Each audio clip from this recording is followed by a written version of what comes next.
चलिए, good morning everyone. Good morning sir. पढ़ाई शुरू करते हैं। रख दो फोन, निकालो कॉपी बुक।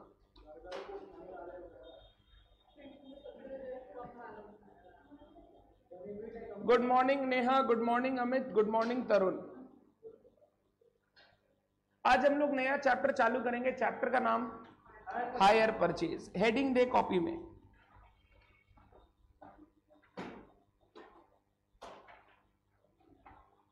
इंश्योरेंस क्लेम का सारा क्वेश्चन कंप्लीट कर लिया था ना? कोई होमवर्क नहीं था तो? हायर परचेज इंटरेस्टिंग चैप्टर है, पढ़ के अच्छा भी लगेगा और एग्जाम में क्वेश्चन आएगा तो आपसे बन भी जाएगा इजीली। सुना है क्या नाम कभी हायर परचेज? कहां पढ़ा है बताइए? बीकॉम फर्स्ट ईयर में। ओ, अकाउंट्स में पढ़ रखे हैं क्या आप लोग? Okay, then very good. नहीं, ऐसे भी हायर परचेज नाम आपने कोई लॉ में सेल्स ऑफ गुड्स एक्ट वगैरह में कभी हायर परचेज पढ़ा है? सोगा में नहीं पढ़ा है, कोई बात नहीं। जानते हो कोई हायर परचेज के बारे में? What is hire purchase? भाड़ा में लेना। ओके,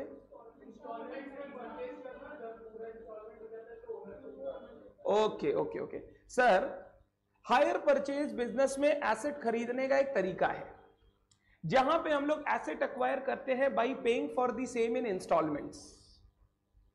अगर मान लो फॉर एग्जांपल मेरा एक मैन्युफैक्चरिंग बिजनेस है, मेरे को एक मशीन चाहिए। मशीन का कॉस्ट है 50 लाख रुपया। अब ये 50 लाख रुपया मशीन खरीदने के लिए मेरे को 50 लाख रुपया जुगाड़ना होगा। मेरे पास अभी 50 लाख रुपया नहीं है। इतना लिक्विड फंड्स हो हमेशा जरूरी नहीं है। हमने क्या किया, मशीन के सप्लायर से बात की और मशीन को सप्लायर को बोला यार ये 50 लाख रुपया का मशीन है बट हम 50 लाख रुपया अभी नहीं दे पाएंगे। ऐसा करोगे क्या, अभी तुम मेरे से 10 लाख रुपया ले लो, बैलेंस 40 लाख रुपया हम 4 इंस्टॉलमेंट में पेमेंट कर देंगे 6-6 महीने का। 6 महीने बाद 10 लाख रुपया दे देंगे, फिर उसके 6 महीने के बाद और 10 लाख दे देंगे, फिर नेक्स्ट 6 महीने के बाद और 10 लाख और लास्ट 6 महीने के बाद और 10 लाख। 2 साल में हम धीरे धीरे करके 40 लाख का पेमेंट कर देंगे। हाँ, अगर हम पेमेंट 2 साल में करेंगे तो तुम मेरे से इंटरेस्ट लोगे, उसमें कोई प्रॉब्लम नहीं, हम इंटरेस्ट पे करने के लिए भी रेडी है। बट अगर तुम मेरे को ऐसे एसेट दे पाओगे तो आज हम एसेट तुमसे खरीद पाएंगे। 50 लाख रुपया देकर पूरा एसेट खरीदना हमारे बस का नहीं है। ये जब आप इंस्टॉलमेंट्स में पेमेंट करके एसेट्स एक्वायर करते हो अपने बिजनेस के लिए, इसको हम लोग बोलते हैं asset acquisition under hire purchase method. Sir ऐसे क्यों किया आपने? आप तो ऐसे भी कर सकते थे ना। आप बैंक से 50 लाख रुपए का एक लोन ले लो। बैंक है, बैंक से 50 लाख रुपए का लोन ले लो। 50 लाख रुपए का लोन लेकर आप मशीन वाले को आज ही पेमेंट कर दो और उसके बाद धीरे धीरे बैंक का लोन चुका देना जैसे आप लोन चुकाते हो। वो भी तो कर सकते थे सर आप। होता क्या है, बैंक से जब आप लोन मांगने जाते हो, लोन लेने जाते हो ना, there are lots of formalities. वो बैंक से लोन लेने में उसमें बहुत सारे ज्ञान होते हैं, बहुत सारी फॉर्मेलिटी होती है जिसको पूरा करके बैंक से लोन निकाल के सारा काम करने में बहुत समय लग जाता है। प्लस क्या होता है, हम एसेट किसी और से खरीदे और लोन किसी और से ले, 2 आदमी से अगर 2 सामान खरीदोगे, 2 आदमी से 2 सामान अलग अलग, तो उसमें जो बार्गेनिंग पावर होता है,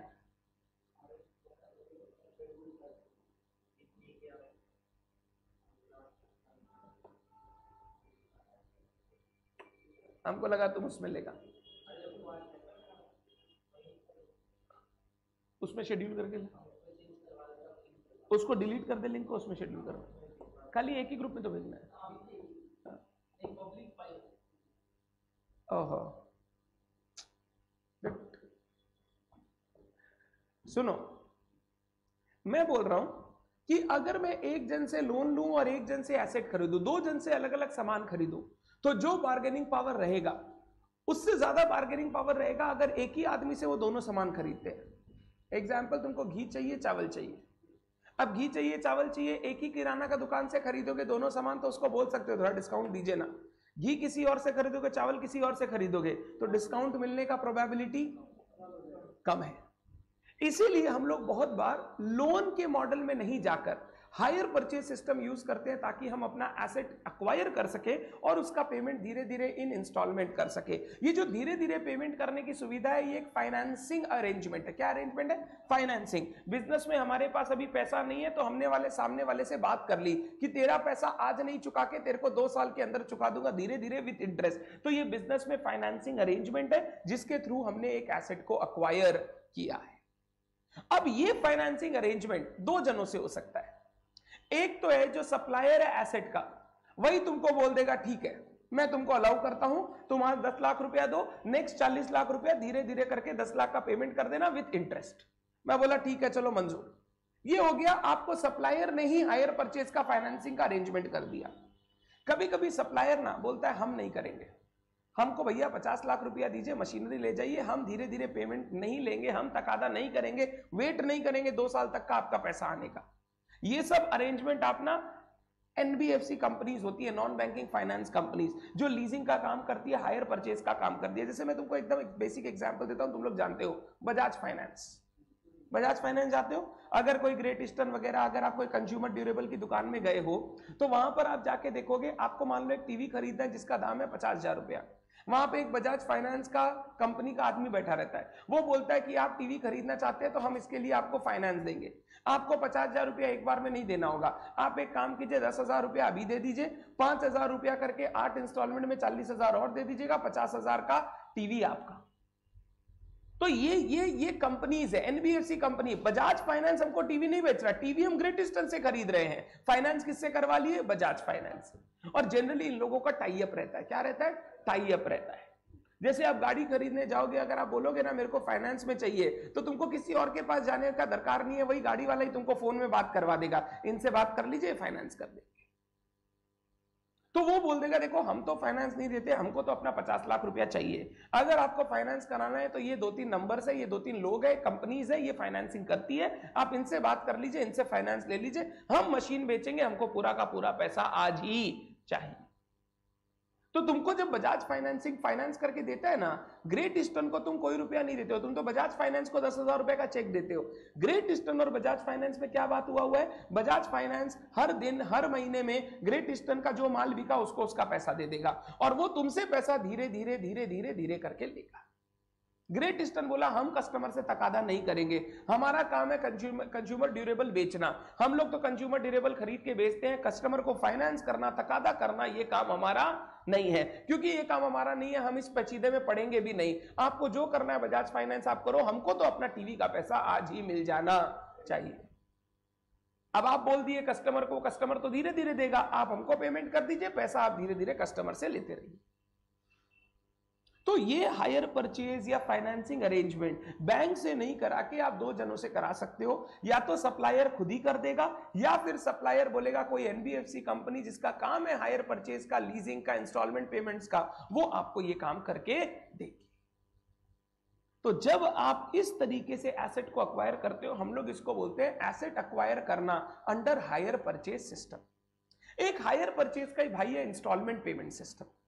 हायर परचेज भी एक इंस्टॉलमेंट पेमेंट सिस्टम है, बट अगर आप देखोगे there are 2 different names, hire purchase system, instalment payment system. जो आप बजाज फाइनेंस से टीवी के लिए लेते हो उसको हम लोग बोलते हैं इंस्टॉलमेंट पेमेंट सिस्टम, और जो मैंने मशीनरी वाला एग्जांपल दिया that is hire purchase system. दोनों में फर्क क्या है? Instalment payment system sales of goods act के अंडर आता है। वहां पे बोलता है कि आज आपने ग्रेट ईस्टर्न से टीवी खरीद ली, टीवी आज से ही आपका हो गया, ओनरशिप आपका, बिल आपके नाम पे बनेगा, सब कुछ आपका। आप जब टीवी खरीदोगे ना, आप देखोगे ग्रेट ईस्टर्न आपके नाम से बिल बनाएगा, यानी टीवी पे सारा राइट्स किसका है? आपका है। खाली बजाज फाइनेंस उसको क्या करके दे रहा है? फाइनेंस करके दे रहा है, उसके पास टीवी पर कोई राइट नहीं है। अगर सर मान लो हम उसको पैसा नहीं दिए तो वो टीवी नहीं ले जा सकता है, वो तुमसे पैसा लेने के लिए कोर्ट में केस कर सकता है, तुम्हारे ऊपर केस कर सकता है, तुम्हारे ऊपर सू कर सकता है, बट तुम्हारा टीवी नहीं ले जा सकता। बट हायर परचेज सिस्टम में क्या होता है? सामने वाला पार्टी बोलता है हम ओनरशिप आज आपको नहीं देंगे, आज आप सिर्फ एसेट लेके जाइए, एसेट को यूज कीजिए, उसका पेमेंट कीजिए, जिस दिन आप सारा पेमेंट कर दोगे ना उस दिन हम ओनरशिप आपको ट्रांसफर कर देंगे। तो हायर परचेज में सामने वाला पार्टी हमेशा ओनरशिप अपने हाथ में रखता है, ताकि कोई दिन अगर आप पेमेंट करने से मना करो तो केस में जाके तारीख पे तारीख से अच्छा वो आपका एसेट को वापस ले लेगा और उस एसेट को बेच के अपना पैसा निकाल लेगा। हायर परचेज सिस्टम में बोला गया the ownership of the asset passes to the buyer on the payment of last instalment, but instalment payment system में the ownership transfers to the buyer on the payment of first instalment. जिस दिन asset खरीदा उसी दिन ownership आपके पास आ जाएगा। ये इंस्टॉलमेंट पेमेंट सिस्टम है। एग्जाम में एक थ्योरी क्वेश्चन आ सकता है, hire purchase versus instalment payment. हम लोग इसके बारे में बाद में बात करेंगे, अलग से क्वेश्चन आएगा एकदम लास्ट में, हायर परचेज और इंस्टॉलमेंट का डिफरेंस, थ्योरी क्वेश्चन। बट अभी हम लोगों को इस चैप्टर में पहले पढ़ना है हायर परचेज सिस्टम। तो हायर परचेज सिस्टम मैं फाइनली कंक्लूड कर रहा हूं। ये एक सिस्टम है, एक बिजनेस में फाइनेंस अरेंज करने का तरीका है जिससे एक बिजनेस एंटिटी अपने फिक्स्ड एसेट्स को प्रोक्योर कर सकता है। फिक्स्ड एसेट अगर आपको परचेज करना है बट आपके पास पैसे नहीं है तो आप हायर परचेज अग्रीमेंट में चले जाइए। हायर परचेज अग्रीमेंट बोलता है एसेट आज आप ले जाइए, कुछ पैसा आज दे दीजिए जिसको हम लोग बोलेंगे डाउन पेमेंट, और बाद बाकी पैसा धीरे धीरे धीरे धीरे इन इंस्टॉलमेंट दे दीजिए over a period of time including interest. Interest देना पड़ेगा, ये इंस्टॉलमेंट्स का सिस्टम आपको फ्री में नहीं मिलता, यू हैव टू पे इंटरेस्ट। और जिस दिन आप सारा इंस्टॉलमेंट का पेमेंट कर दोगे उस दिन ओनरशिप ऑफ द एसेट आपको ट्रांसफर कर दिया जाएगा, फिर एसेट आपका है, फिर हमको उससे कोई मतलब नहीं है। तो हायर परचेज सिस्टम इसको बोलते हैं। और रियल लाइफ में बिजनेस करते समय फिक्स्ड एसेट एक्वायर करने के लिए अगर बिजनेस एंटिटी के पास पैसा नहीं होता है तो बिजनेस एंटिटीज ये हायर परचेज का स्कीम यूज करके अपने बिजनेस में एसेट एक्वायर करती है। जितनी भी बड़ी बड़ी कंपनीज है जिनका करोड़ रुपया, 5 करोड़ रुपया, 10 करोड़ रुपया, 20 करोड़ रुपए के एसेट होते हैं, वो हमेशा हायर परचेज सिस्टम में जाके एसेट एक्वायर करते हैं। हम लोग हायर परचेज यूज नहीं करते क्योंकि हमारा एसेट कोई महंगा, हमारे एसेट 20,000, 25,000, 5 लाख, 2 लाख, 1 लाख ऐसा है। बट मान लो वहीं हम कंस्ट्रक्शन इंडस्ट्री में होते, हमको मान लो एक जेसीबी, एक क्रेन वगैरह खरीदना होता जिसका वैल्यू होता है 50 लाख, 60 लाख, 30 लाख, 40 लाख, 1 करोड़, 2 करोड़, 5 करोड़, ऐसा कोई इक्विपमेंट खरीदना होता तो फिर हम लोग उसको, अगर मेरे पास पैसा नहीं होता तो फाइनेंस में खरीदते, और फाइनेंस में खरीदते तो हम लोग कौन सा सिस्टम यूज करते? Higher purchase system. आपने एक कंपनी का नाम सुना हो, ये नाम सुना है क्या? श्रेई, SREI, कैलकाटा बेस्ड बड़ी एनबीएफसी कंपनी है, अभी न्यूज में भी थी। श्रेई, ये श्रेई का ना एक एसेट फाइनेंसिंग डिवीजन है। उसका काम है कि अगर कोई कंपनी को एसेट खरीदना है, उसके पास पैसा नहीं है, तो वो एसेट के लिए फाइनेंस श्रेई देती है।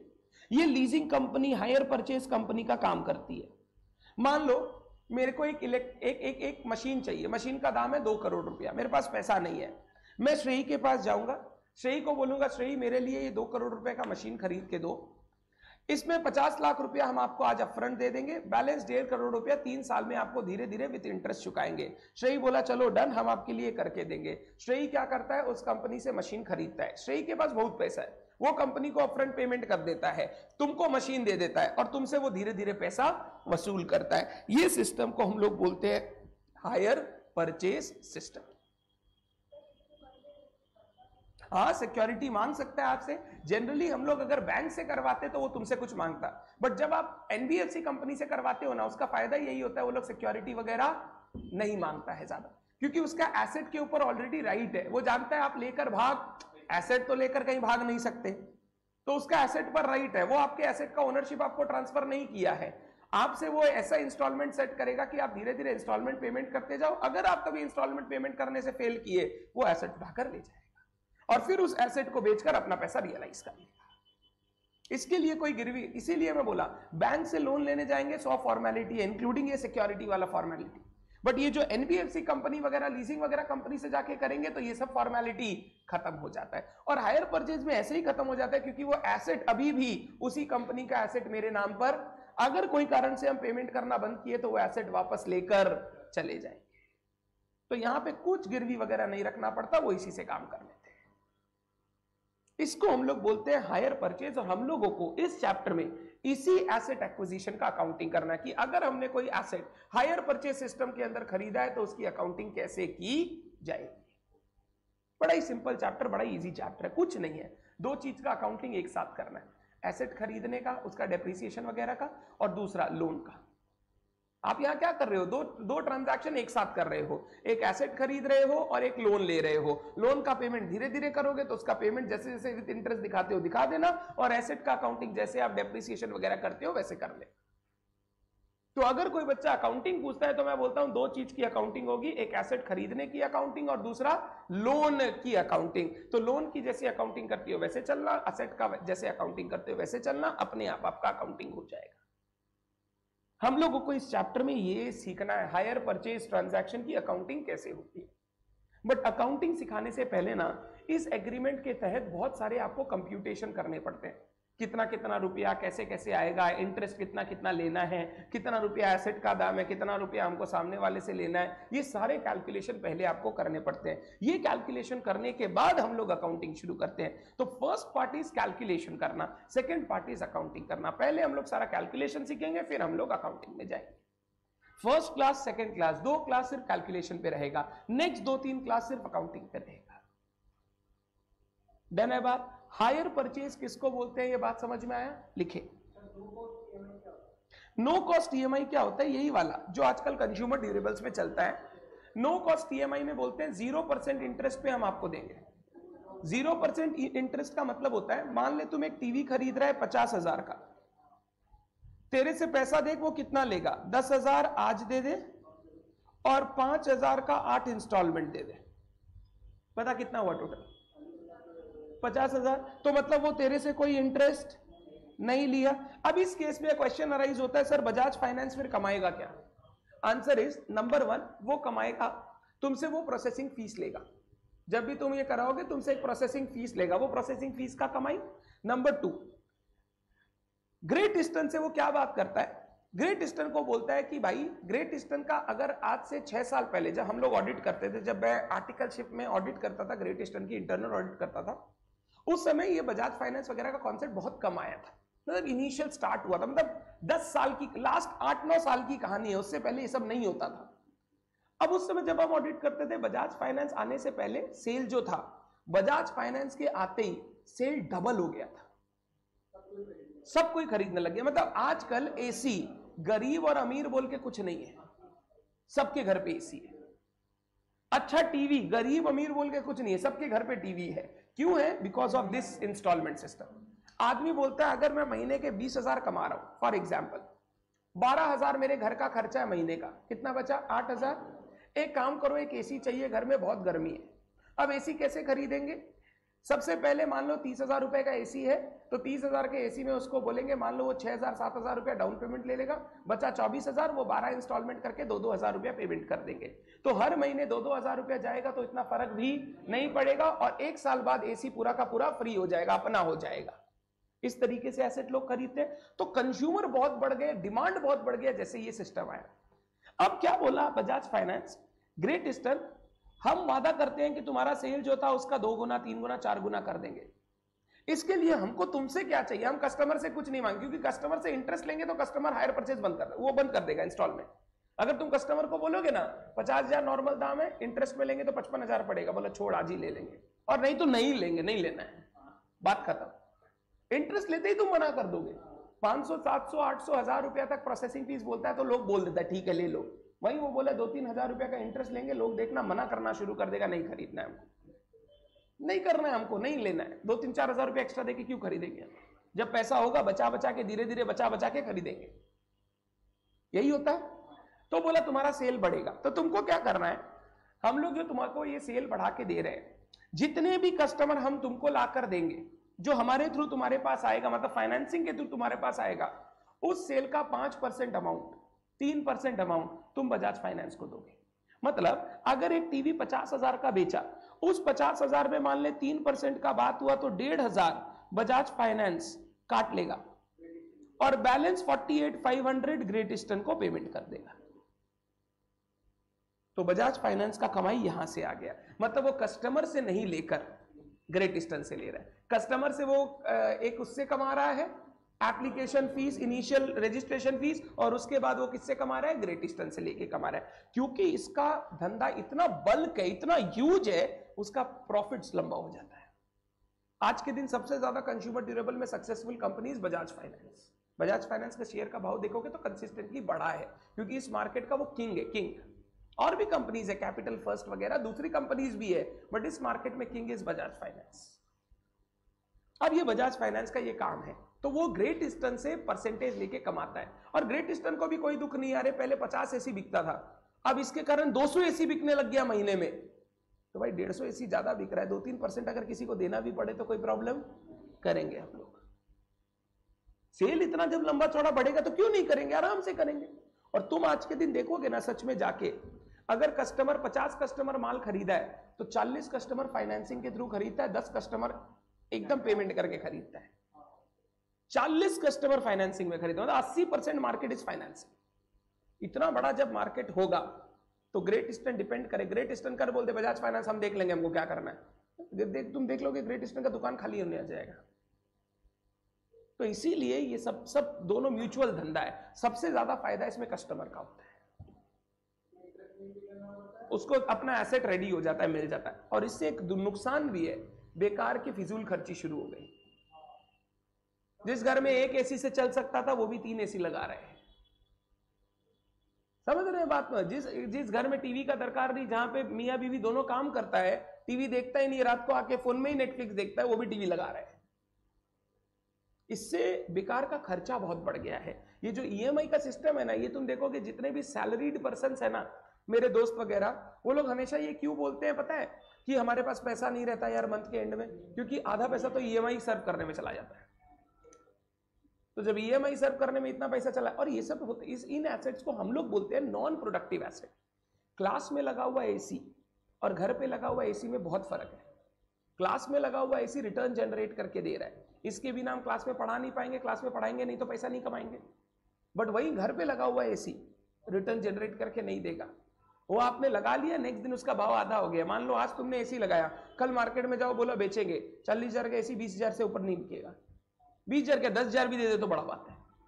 नॉन प्रोडक्टिव एसेट्स है सर। नॉन प्रोडक्टिव एसेट जितना भर लेंगे, प्रॉब्लम होगा फ्यूचर में, जब उनको निकालने जाएंगे या उसका सर्विसिंग कॉस्ट आपको नहीं पोसाएगा ना, उस समय आपके पास 1 रुपया नहीं बचेगा। लोग क्या होता है, खरीद लेते हैं एसेट, गाड़ी सभी खरीद लेता है, बट गाड़ी को मेंटेन करने का जो महीने का 20, 25, 30,000 रुपया खर्चा है, 15,000 ड्राइवर, 10,000 रुपया पेट्रोल, वो सब दे नहीं पाता है, बाद में गाड़ी बेचना पड़ता है। ये ईएमआई का सिस्टम ये बहुत बड़ा प्रॉब्लम क्रिएट किया। घर का ईएमआई, गाड़ी का ईएमआई, दूसरा एसेट का ईएमआई, ये ईएमआई देते देते ही बेचारा का सैलरी खत्म हो जाता है। और इसमें अपने को लगता है कि सर एक बार देने के बाद तो सब अपना हो गया। तुम जैसे ही घर का ईएमआई खत्म नहीं होता, गाड़ी का ईएमआई माथे पर ले लेते हो। गाड़ी का ईएमआई खत्म नहीं होता, कोई दूसरा एसेट का ईएमआई माथे पर ले लिए, वो कभी खत्म ही नहीं होता, चक्कर चलते ही रहता है। क्रेडिट कार्ड का ईएमआई चल रहा है कि क्रेडिट कार्ड में माल खरीदे जा रहे हैं, मंथ के एंड में बिल आया 1.5 लाख रुपए का। क्यों निकाल रहा है पता है? ये सब कंज्यूमर की आदत खराब करने के लिए।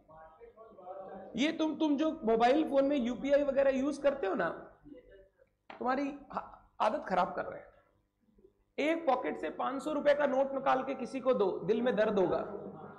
यूपीआई से 500 दो, पता ही नहीं चलेगा। तुम अगर 500 निकाल कर किसी को दोगे ना, 4 बार सोचोगे। 2000 का नोट होगा ना पॉकेट में, 4 बार संभालोगे, है ना भाई।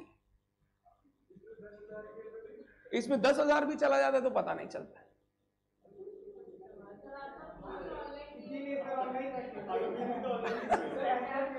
तो हाँ कि दे रहे हैं फीस, अरे ऑनलाइन फीस मांगे तो क्या ही दिए, ठीक है, बट इट इज लाइक ये आपकी आदतें खराब करने का है, ताकि आप इतना आदी हो जाओ और इतना इजी हो जाए आपके लिए पेमेंट करना कि आप पेमेंट 1 सेकंड में निकाल के कर दो। मतलब मेरा भी, मतलब जैसे फॉर एग्जांपल मेरे पास अगर कभी पेटीएम बैलेंस रहता है, हम आज वॉलेट ही लाना भूल रहे, हम घर से वॉलेट ही नहीं लाए, याद नहीं रहा, हड़बड़ी में निकले और फोन तो था ही, बोला छोड़ना फोन से ही कर देंगे, नहीं होगा तो नहीं रखता। फोन है तो सब हो जाएगा, फोन और फोन में चार्ज, 2 चीज होना चाहिए तुम्हारे पास, सबके पास, एवरीवन इंक्लूडिंग पुचका वाला भाई, चाय वाला, पुचका वाला, तो मतलब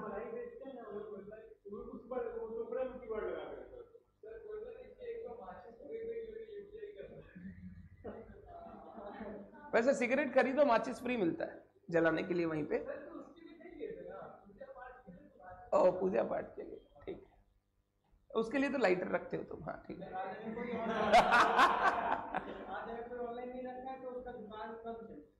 कम चलेगा क्योंकि लोगों के पास कैश ही नहीं है, वो ला के ही नहीं दे पा रहे। और सैलरीड वाले तो ज्यादा बोलते हैं हमारे पास कैश आता ही नहीं, हमारे सब अकाउंट में आता है, हम बार बार जाके एटीएम से कैश निकालेंगे, इतना टाइम नहीं है, सीधा मोबाइल से धड़ धड़ धड़। पहले 2000 रुपए का शर्ट खरीद के कैश देना होता तो मन में लगता था साला 2000 का शर्ट है भाई, खरीदे कि नहीं। अब जब से ऑनलाइन आ गया वो खरीदे ना यार, क्या है, बहुत प्रॉब्लम। हाँ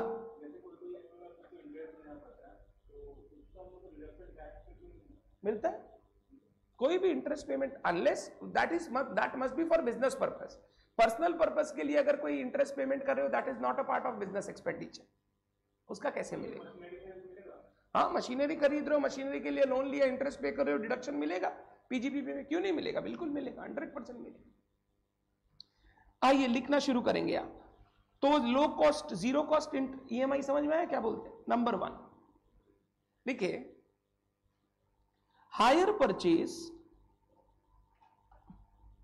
system, hire purchase system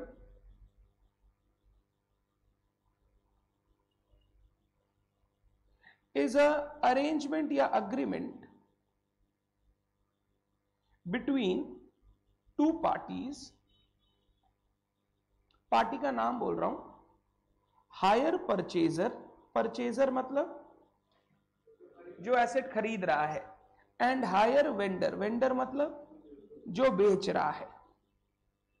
agreement between two parties, hire purchaser and hire vendor, where by higher purchaser agrees to purchase the asset या purchase an asset from vendor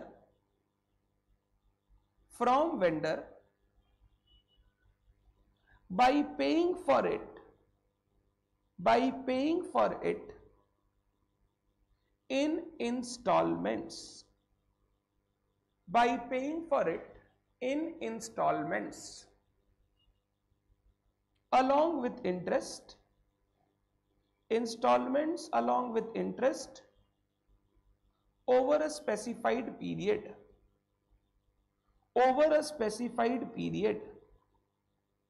whereby the higher purchaser agrees to purchase the asset from higher vendor by paying for it in installments along with interest over a specified period, with a condition that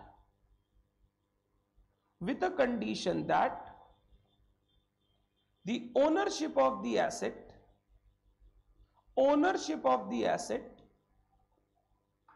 shall be transferred only on the payment of, बोलो, payment of last instalment. जल्दी आ गया रे इतना? हाँ भाई, कैसा? Shall be transferred only on the payment of last instalment. आज तेरा दोस्त आया तो तुम लेट आया, कितना दिन बाद आया? तेरे लिए आया, बोला कि आज आया नहीं सर हर्षवर्धन, हम वापस जा रहे हैं। बोला वापस जा रहे हैं, बोला आएगा।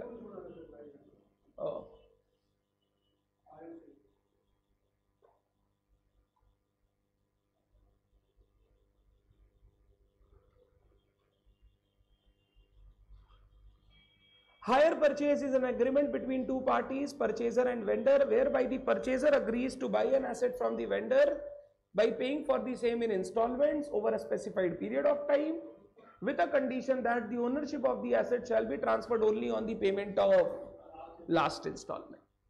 मतलब इनिशियली हम आपको सिर्फ एसेट देंगे, पोजेशन देंगे, आप यूज करो, ओनरशिप अभी भी किसके पास रहेगा? मेरे पास। जिस दिन आप सारा पेमेंट कर दोगे उस दिन ओनरशिप हम आपको ट्रांसफर कर देंगे।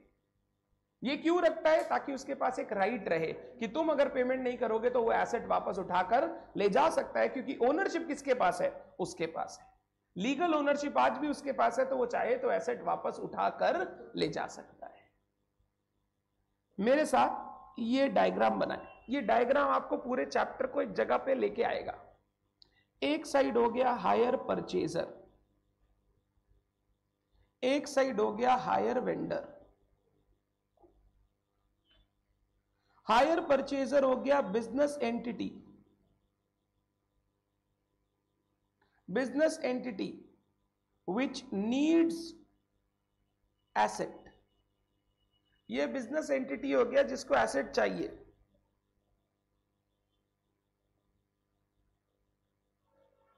हायर वेंडर हो गया seller of the asset, seller, ये बायर वो सेलर।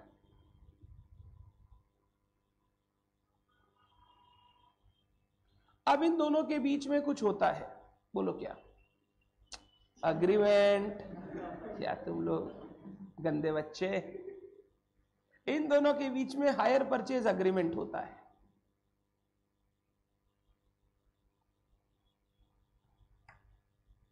एग्रीमेंट के तहत वेंडर अपना क्या परचेजर को देगा? एसेट। अरे क्यों बात हो रहा है? ट्रांसफर पोजेशन, क्या तुम लोग एकदम, of asset, transfers possession of asset. Vendor asset का पोजेशन परचेजर को ट्रांसफर कर देगा और परचेजर इसके बदले वेंडर को क्या देगा? पैसा। Payment of consideration, payment of consideration, ये कंसीडरेशन दो पार्ट में पेमेंट होगा। एक तो कुछ इनिशियल अमाउंट जिसको हम लोग बोलते हैं डाउन पेमेंट, डाउन पेमेंट, और दूसरा टाइम टू टाइम वो देगा, बोलो क्या? इंस्टॉलमेंट्स। और इंस्टॉलमेंट्स के अंदर पता है क्या इंक्लूड रहेगा? इंटरेस्ट। पेमेंट ऑफ कंसीडरेशन, एक डाउन पेमेंट, दूसरा इंस्टॉलमेंट्स।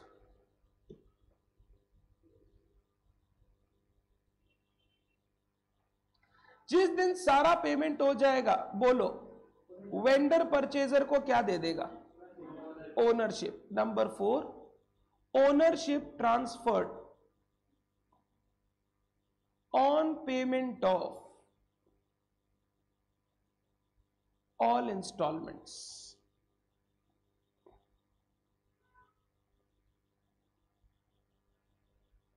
क्या ये अग्रीमेंट आपको समझ में आया? हायर परचेज किसको बोलते हैं हम लोग? हम लोगों को इसी चीज का अकाउंटिंग सीखना है इस चैप्टर में।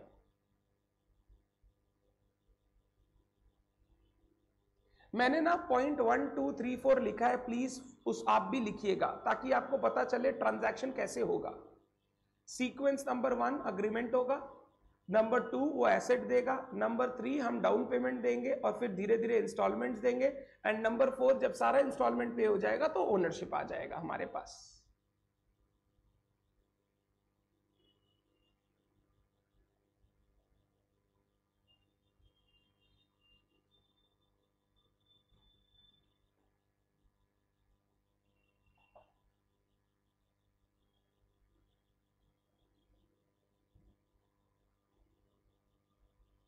जो मैंने ऊपर डायग्राम लिखवाया, डेफिनेशन लिखा है ना, डेफिनेशन यही डायग्राम है। अब देखो यही सारी बातें ऊपर भी हमने लिखी है। एग्जाम में पूछे हायर परचेज किसको बोलते हैं तो डायग्राम बना के आने से नहीं होगा, डेफिनेशन लिखना होगा। Diagram will not get you marks, आपको डेफिनेशन लिखना पड़ेगा, फिर आप उसको सपोर्ट करने के लिए डायग्राम भी प्रेजेंट कर सकते हैं, जिसको हम लोग बोलते हैं West Bengal board technique, answer कैसे बड़ा करें।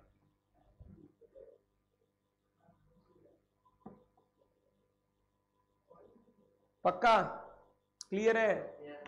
दो आदमी हो गए, अब बोलो कौन? हायर परचेजर और हायर वेंडर। जो एसेट खरीदना चाहता है वो परचेजर और जो एसेट बेचेगा वो वेंडर। डन। वेंडर दो हो सकते हैं, नंबर 1 जो एसेट का सप्लायर है वही हो सकता है, या फिर कोई अलग से लीजिंग कंपनी भी हो सकता है। जैसे मान लो मेरे को मित्सुबिशी इलेक्ट्रिसिटी से, मित्सुबिशी इलेक्ट्रिक कंपनी है, उससे कोई इक्विपमेंट खरीदना है। अब मित्सुबिशी इलेक्ट्रिक अगर खुद हमको इंस्टॉलमेंट पे सिस्टम दे दे, इंस्टॉलमेंट का ऑप्शन दे दे, तब तो वही हो गया सेलर भी और वही हो गया फाइनेंसर भी।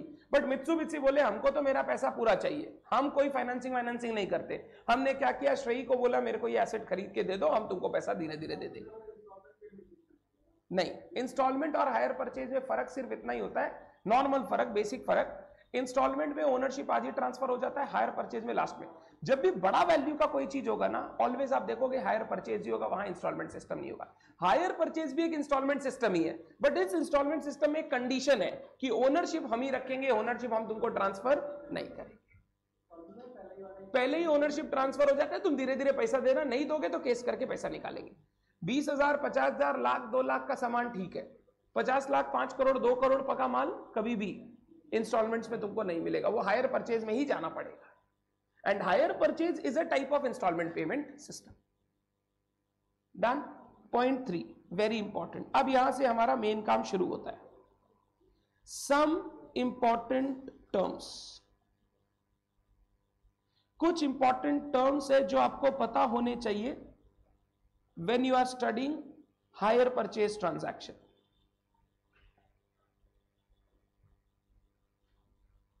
Some important terms. Number A, cash price of the asset. अब लिखना नहीं है, लिखना बंद कर दो, don't write anything. मैं पहले समझाऊंगा, समझा के एक एक लिखवाऊंगा। दूसरा point, higher purchase price of the asset.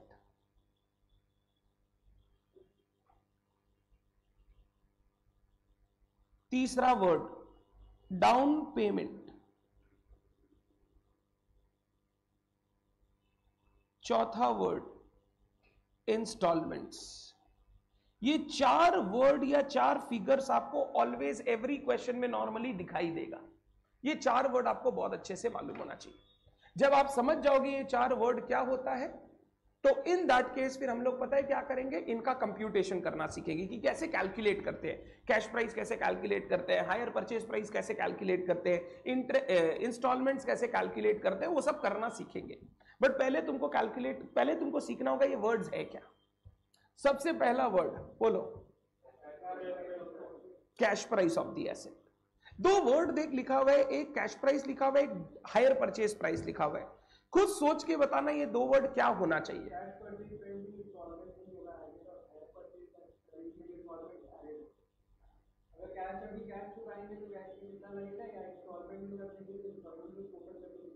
Okay ठीक है, अब समझा मैं, बोलो।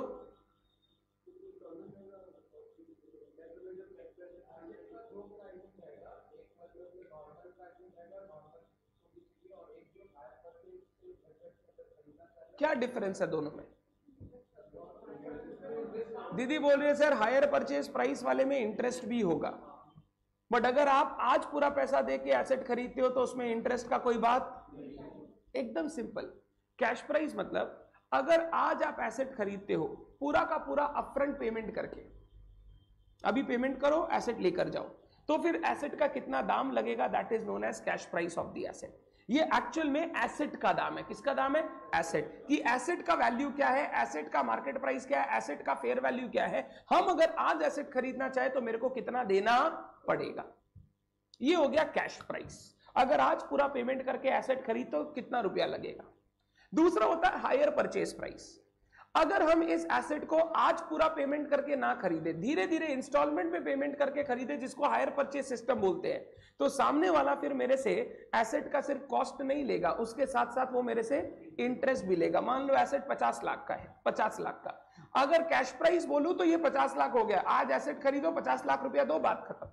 बट अगर तुम हायर परचेज सिस्टम में जाना चाहते हो तो वो तुमसे सिर्फ 50 लाख नहीं, 50 लाख उसके साथ कुछ इंटरेस्ट भी लेगा। ये इंटरेस्ट जोड़ के जो टोटल अमाउंट आपको पेमेंट करना पड़ता है अगर आप हायर परचेज में कोई सामान खरीदना चाहते हो, उसको हम लोग बोलते हैं हायर परचेज प्राइस। इसको मैं इंग्लिश में बोलूं, the total amount payable under the hire purchase agreement to get the asset is known as hire purchase price. अगर आप हायर परचेज में कोई एसेट खरीदते हो तो उसका जो टोटल पेमेंट आपको करना पड़ेगा under the agreement is known as hire purchase price. मैं एक इक्वेशन बोल रहा हूं, hire purchase price is equal to cash price of the asset plus interest. जो एसेट का दाम है वो तो देना ही पड़ेगा और साथ साथ इंटरेस्ट भी देना पड़ेगा। तो अगर उसको जोड़ के टोटल कितना देना है वो निकालोगे तो उसको बोलेंगे higher purchase price. Hire purchase में खरीदोगे तो हायर परचेज प्राइस पेमेंट करना पड़ेगा। आज पूरा पेमेंट खरीद करके खरीदोगे तो कौन सा प्राइस पेमेंट करना पड़ेगा? Cash price payment. उधर ही बैठ जाओ, उधर ही कैश प्राइस पेमेंट करना पड़ेगा। क्लियर है बात? अब सुनना ध्यान से, अगर मैं हायर परचेज सिस्टम में जाता हूं तो मेरे को हायर परचेज प्राइस पे करना है। हायर परचेज प्राइस पे करते हम लोग दो पार्ट में। पहला पार्ट एकदम जो डे वन अग्रीमेंट में इंटर करते समय आपको देना पड़ेगा, जिसको हम लोग बोलेंगे down payment. It is the amount payable by the purchaser on entering into the hire purchase agreement. आज के आज देना पड़ेगा, इसको हम लोग डाउन पेमेंट बोलते हैं। सुनना, अगर कोई पेमेंट आज के आज कर रहे हैं तो क्या उसमें इंटरेस्ट देना पड़ेगा या नहीं देना पड़ेगा? डाउन पेमेंट में कभी भी कोई इंटरेस्ट एलिमेंट नहीं होगा, इसमें सिर्फ कैश प्राइस का एलिमेंट होगा। इसमें कोई इंटरेस्ट नहीं हो सकता क्योंकि हम इसका पेमेंट कब कर रहे हैं? आज। और दूसरा जो हमको पेमेंट करना पड़ता है वो time to time instalment payment करना पड़ता है, जो हम उससे अग्री किए। हो सकता है वो बोले तुम्हारा जो पैसा बचा है वो मेरे को 4 इंस्टॉलमेंट में पे कर देना हर साल के एंड में। मतलब फर्स्ट ईयर एंड में पहला इंस्टॉलमेंट, सेकंड ईयर एंड में दूसरा इंस्टॉलमेंट, थर्ड ईयर एंड में तीसरा इंस्टॉलमेंट, फोर्थ ईयर एंड में चौथा इंस्टॉलमेंट। ये 4 जो आप पेमेंट करोगे उसको टाइम टू टाइम, इसको हम लोग बोलते हैं इंस्टॉलमेंट। इंस्टॉलमेंट जब भी पेमेंट करोगे हमेशा उसके अंदर इंटरेस्ट रहेगा, क्योंकि इंस्टॉलमेंट आप आज पेमेंट नहीं कर रहे हो, फ्यूचर में पेमेंट कर रहे हो। कोई भी आदमी अगर फ्यूचर में पेमेंट करेगा तो उससे आप इंटरेस्ट हमेशा जोड़ के लोगे। तो जब आप इंटरेस्ट जोड़ के जो पैसा लोगे टाइम टू टाइम उससे, उसको हम लोग बोलते हैं इंस्टॉलमेंट। तो हायर परचेज प्राइस का 2 फॉर्मूला हो सकता है। एक तो हायर परचेज प्राइस में आएगा क्या क्या? कैश प्राइस और इंटरेस्ट। दूसरा, हायर परचेज प्राइस जो हमको सामने वाले से लेना है वो हम लेंगे कैसे? Down payment plus instalments. तो अगर आप डाउन पेमेंट और सारे इंस्टॉलमेंट्स का टोटल कर दो तो जो अमाउंट आएगा उसको हम लोग बोलते हैं हायर परचेज प्राइस। ये वो अमाउंट है जो हायर परचेजर को, हायर वेंडर को पेमेंट करना पड़ेगा under the hire purchase agreement. Down payment में कभी भी इंटरेस्ट नहीं होगा, बट इंस्टॉलमेंट के अंदर इंटरेस्ट इंक्लूड होगा। अगर वो इंटरेस्ट इंक्लूड करके दिया है तो उतना ही देना। अगर वो बोल दिया मान लो इतना देना है प्लस इंटरेस्ट जो आएगा वो देना है, तो आप इंटरेस्ट निकाल के जोड़ के टोटल कितना पेमेंट करना है वो कैलकुलेट करो। क्वेश्चन आपको कैसे भी बोल सकता है, क्वेश्चन किसी भी तरीके से इंफॉर्मेशन दे सकता है। आपको क्वेश्चन को ध्यान से पढ़ना है वो क्या बोल रहा है। इंस्टॉलमेंट का अमाउंट निकालोगे तो उसमें इंटरेस्ट हमेशा होना चाहिए, डाउन पेमेंट वाले अमाउंट में इंटरेस्ट कभी भी नहीं होगा। अब इसको ऐसे समझना, मान ले मैं एक 2 करोड़ रुपए की मशीन खरीद रहा हूं under hire purchase agreement, 2 crore की मशीन। ऐसे बोल, मान ले वो सामने वाला मेरे को बोला 25% डाउन पेमेंट करना पड़ेगा। 25%, 2 करोड़ का मशीन, 25% डाउन पेमेंट, 50 लाख रुपया अभी देना पड़ेगा। अगर 50 लाख रुपया आज दे दिए तो बताओ फ्यूचर में कितना चुकाना पड़ेगा? 1.5 करोड़ रुपया। ये 1.5 करोड़ रुपया एक्चुअली एक लोन है। क्या है? लोन, जिसको आपको इंटरेस्ट के साथ धीरे धीरे चुकाना पड़ेगा। अब ये 1.5 करोड़ जब आप धीरे धीरे चुकाओगे विद इंटरेस्ट, इसको हम लोग बोलेंगे इंस्टॉलमेंट्स। क्या बोलेंगे? इंस्टॉलमेंट्स। वो ऐसे बोल सकता है ये 1.5 करोड़ रुपया आपको 3 साल में चुकाना है, 50 lakh 50 lakh 50 lakh plus interest. Interest तो लेगा ना, ये 1.5 करोड़ रुपया तो कैश प्राइस है, इंटरेस्ट भी तो वो लेगा। वो बोला 50 लाख प्लस इंटरेस्ट, या वो तुमको सीधा ऐसे बोल दिया पहले साल के एंड में 70 लाख दे देना, सेकेंड ईयर के एंड में 60 लाख दे देना, थर्ड ईयर के एंड में 55 लाख दे देना।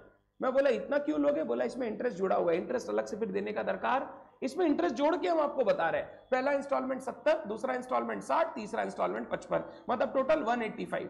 1.5 करोड़ रुपया के अगेंस्ट तुमको देना कितना पड़ेगा? 185। तो 35 लाख एक्स्ट्रा क्या हो गया? इंटरेस्ट। ज्यादा लग रहा है? नहीं, 1.5 करोड़ रुपया का लोन 3 साल में चुकाना है, 35 लाख रुपया का इंटरेस्ट, कोई ज्यादा नहीं।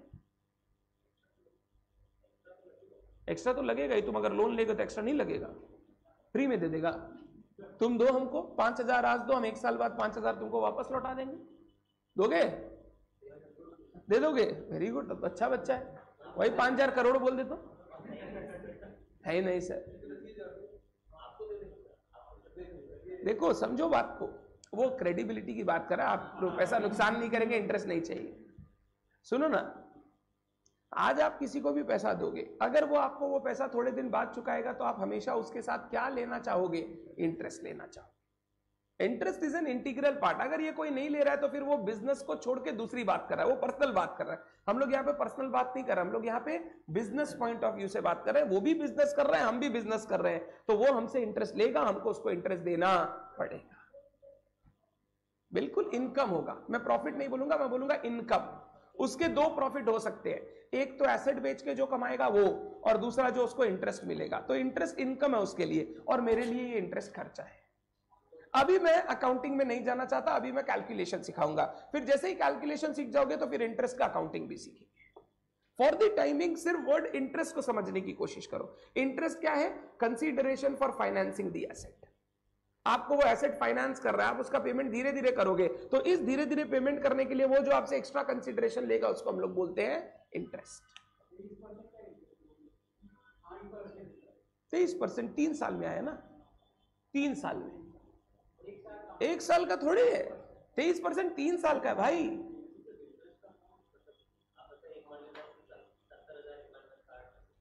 वो तो जो भी जैसे हम जचाए वो जचाए। तुम इसका IRR निकाल लो, सीखेंगे हम लोग, वो निकाल के करो काम, तुम देख लो तुम्हारे लिए इफेक्टिव इंटरेस्ट रेट कितना पड़ रहा है।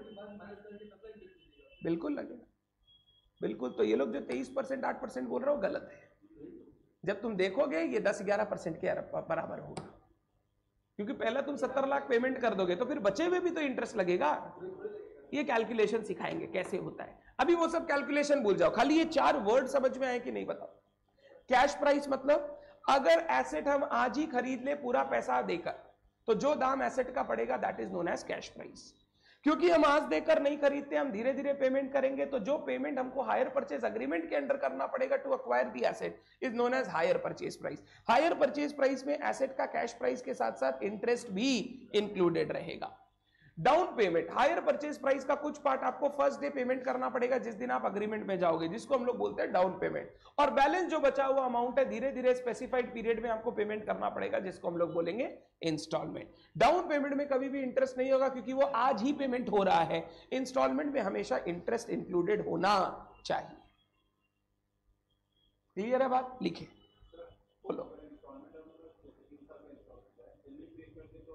तो उसमें कुछ इंटरेस्ट की छूट दे सकता है वो, बिल्कुल दे सकता है। बट क्या होता है मैं तुमको बता रहा हूं, अगर तुम बैंक और NBFC कंपनी से लोन लेते हो और तुम उनको जल्दी देने जाओगे ना, तो वो खुश नहीं, वो दुखी होते हैं। उन लोग का इंटरेस्ट का लॉस है ना। देखो क्या होता है, मान ले तुमने एक बैंक से 5 करोड़ रुपया लिया, बोला आज लिया 3 साल बाद आपको वापस करेंगे। तो बैंक क्या सोचा, 3 साल के लिए ये 5 करोड़ रुपया मेरे को इनकम जनरेट करके देगा, हमको और कुछ सोचने का दरकार। अब तुम 2 साल बाद ही बैंक के पास जा रहे हो, पैसा चुकाना है। बैंक बोलेगा आप आ तो गए, ये 5 करोड़ रुपया तो 3 साल के लिए आपको दिए थे, आप अभी क्यों आ गए? बोला मेरे को अब नहीं रखना है, आप ले लीजिए वापस, मैं इंटरेस्ट इतना नहीं दे पाऊंगा, मेरे पास पैसा आ गया है, आप ले लीजिए, अपना लोन वापस ले लीजिए। बैंक बोलेगा ले तो लेंगे, बट ये 5 करोड़ रुपया वापस किसी और जगह लगाने के लिए मेरे को 7 दिन 10 दिन 15 दिन महीना भर लगेगा, आपको 1 महीने का इंटरेस्ट देना पड़ेगा एक्स्ट्रा। इसको हम लोग बोलते हैं प्री पेमेंट प्रीमियम। क्या बोलते हैं? प्री पेमेंट का प्रीमियम। जल्दी पेमेंट करने के लिए भी एक्स्ट्रा देना पड़ेगा। नहीं कर पाएंगे तो क्या है, आप आइए, आप 3रा साल के एंड में दीजिए, हम रेडी है। तो बिजनेस क्या सोचता है, 12 महीने का देने से अच्छा 1 महीने का देके चुका दो, अपने पास पैसा तो पड़ा हुआ ही है, क्यों बेकार का इंटरेस्ट हो रहे हैं, लॉस होता है। 11 महीने का तो अपना बचेगा इंटरेस्ट, इसको प्री पेमेंट प्रीमियम बोलते हैं। जैसे हम लोग अभी एक होम लोन लिए थे। होम लोन हम लोग क्यों लिए? होम लोन सिर्फ आप लोग जानते हो हाउस प्रॉपर्टी में डिडक्शन लेने के लिए। इंटरेस्ट ऑन लोन होम में डन, ऐसा नहीं है पैसा नहीं है, लिए है। क्यों? क्योंकि उसमें डिडक्शन दिखाना है। डिडक्शन दिखाने से क्या होगा, थोड़ा इनकम कम हो जाएगा, इनकम कम हो जाएगा तो टैक्स बचेगा। हम लोग ले लिए। अब क्या हुआ, लोन ले तो लिए, पापा को पसंद है नहीं। अब 3 साल का लोन था, पापा बोले 1 साल में ही चुका दो, नहीं लेना है, छोड़ दो, नहीं चाहिए डिडक्शन, हम लोग दूसरा जगह से डिडक्शन ले लेंगे। अब पापा पेमेंट करने गए तो वो बैंक वाला बोला सर आपको थोड़ा एक्स्ट्रा देना पड़ेगा, आपको प्रीमियम एक्स्ट्रा पेमेंट करना पड़ेगा, तभी अकाउंट क्लोज होगा, नहीं तो नहीं क्लोज करेंगे, नहीं तो आप 3 साल बाद दीजिएगा। बैंक का नुकसान है, सोच के देख, अगर तेरा ये बिजनेस होता तो तेरा नुकसान होता कि नहीं? तुम किसी को पैसा दे रखा है 12% के हिसाब से, वो आके बोला पैसा ले लीजिए, नहीं चाहिए, तो तुम अचानक से पैसा किसको दे देगा? उसको लोन में इंटरेस्ट में लगाने के लिए पैसा, टाइम तो चाहिए। तो वो 7 दिन 10 दिन 15 दिन का जो नुकसान होगा उसका इंटरेस्ट हम तुमसे लेंगे। This is known as pre payment premium. तो आप जल्दी पेमेंट करना चाहते हो, प्रॉब्लम नहीं है, सामने वाला थोड़ा सा आपसे एक्स्ट्रा लेता है, पहले से लिखा हुआ रहता है, एवरीथिंग इज पहले से रिटेन, कि अगर आप जल्दी पेमेंट करना चाहते हैं विद 1 मंथ इंटरेस्ट, आप उसको पेमेंट करके सलटा सकते हैं, वो टर्म्स एंड कंडीशन में पहले से लिखा रहेगा। आइए, cash price of the asset, it is the price, it is the price या value at which the entity can purchase the asset, entity can purchase the asset by making full upfront cash payment, by making full upfront cash payment। अभी का अभी पैसा दे के अगर asset खरीदना हो तो कितना रुपया दाम पड़ेगा? Full upfront cash payment, it is the cost या fair value of the asset,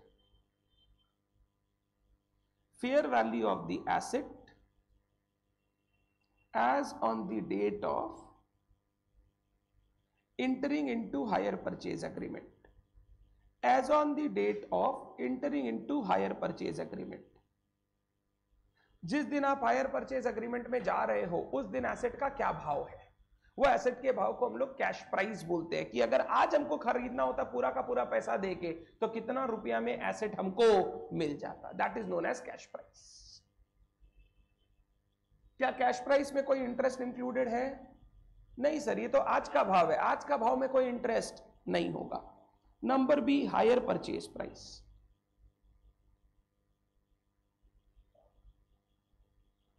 higher purchase price, it is the amount payable by hire purchaser, it is the amount payable by hire purchaser,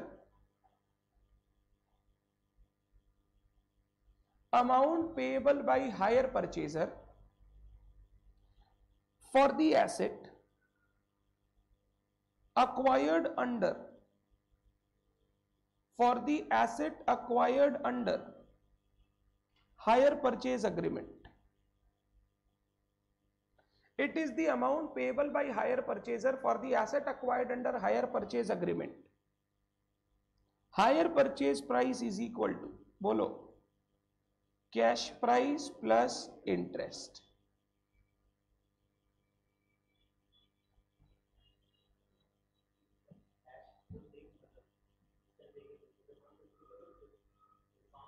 वो जो आज तुमको net पड़ेगा asset का, जो net भाव पड़ेगा आज के दिन एसेट खरीदने का, that is known as cash price. Instalment plus interest नहीं, इंस्टॉलमेंट में इंटरेस्ट ऑलरेडी इंक्लूडेड है। This hire purchase price is paid in 2 parts, paid in 2 parts। Number C, इसी में डाउन पेमेंट, पहला पार्ट डाउन पेमेंट, बोलो, amount payable by hire purchaser, amount payable by hire purchaser on the date of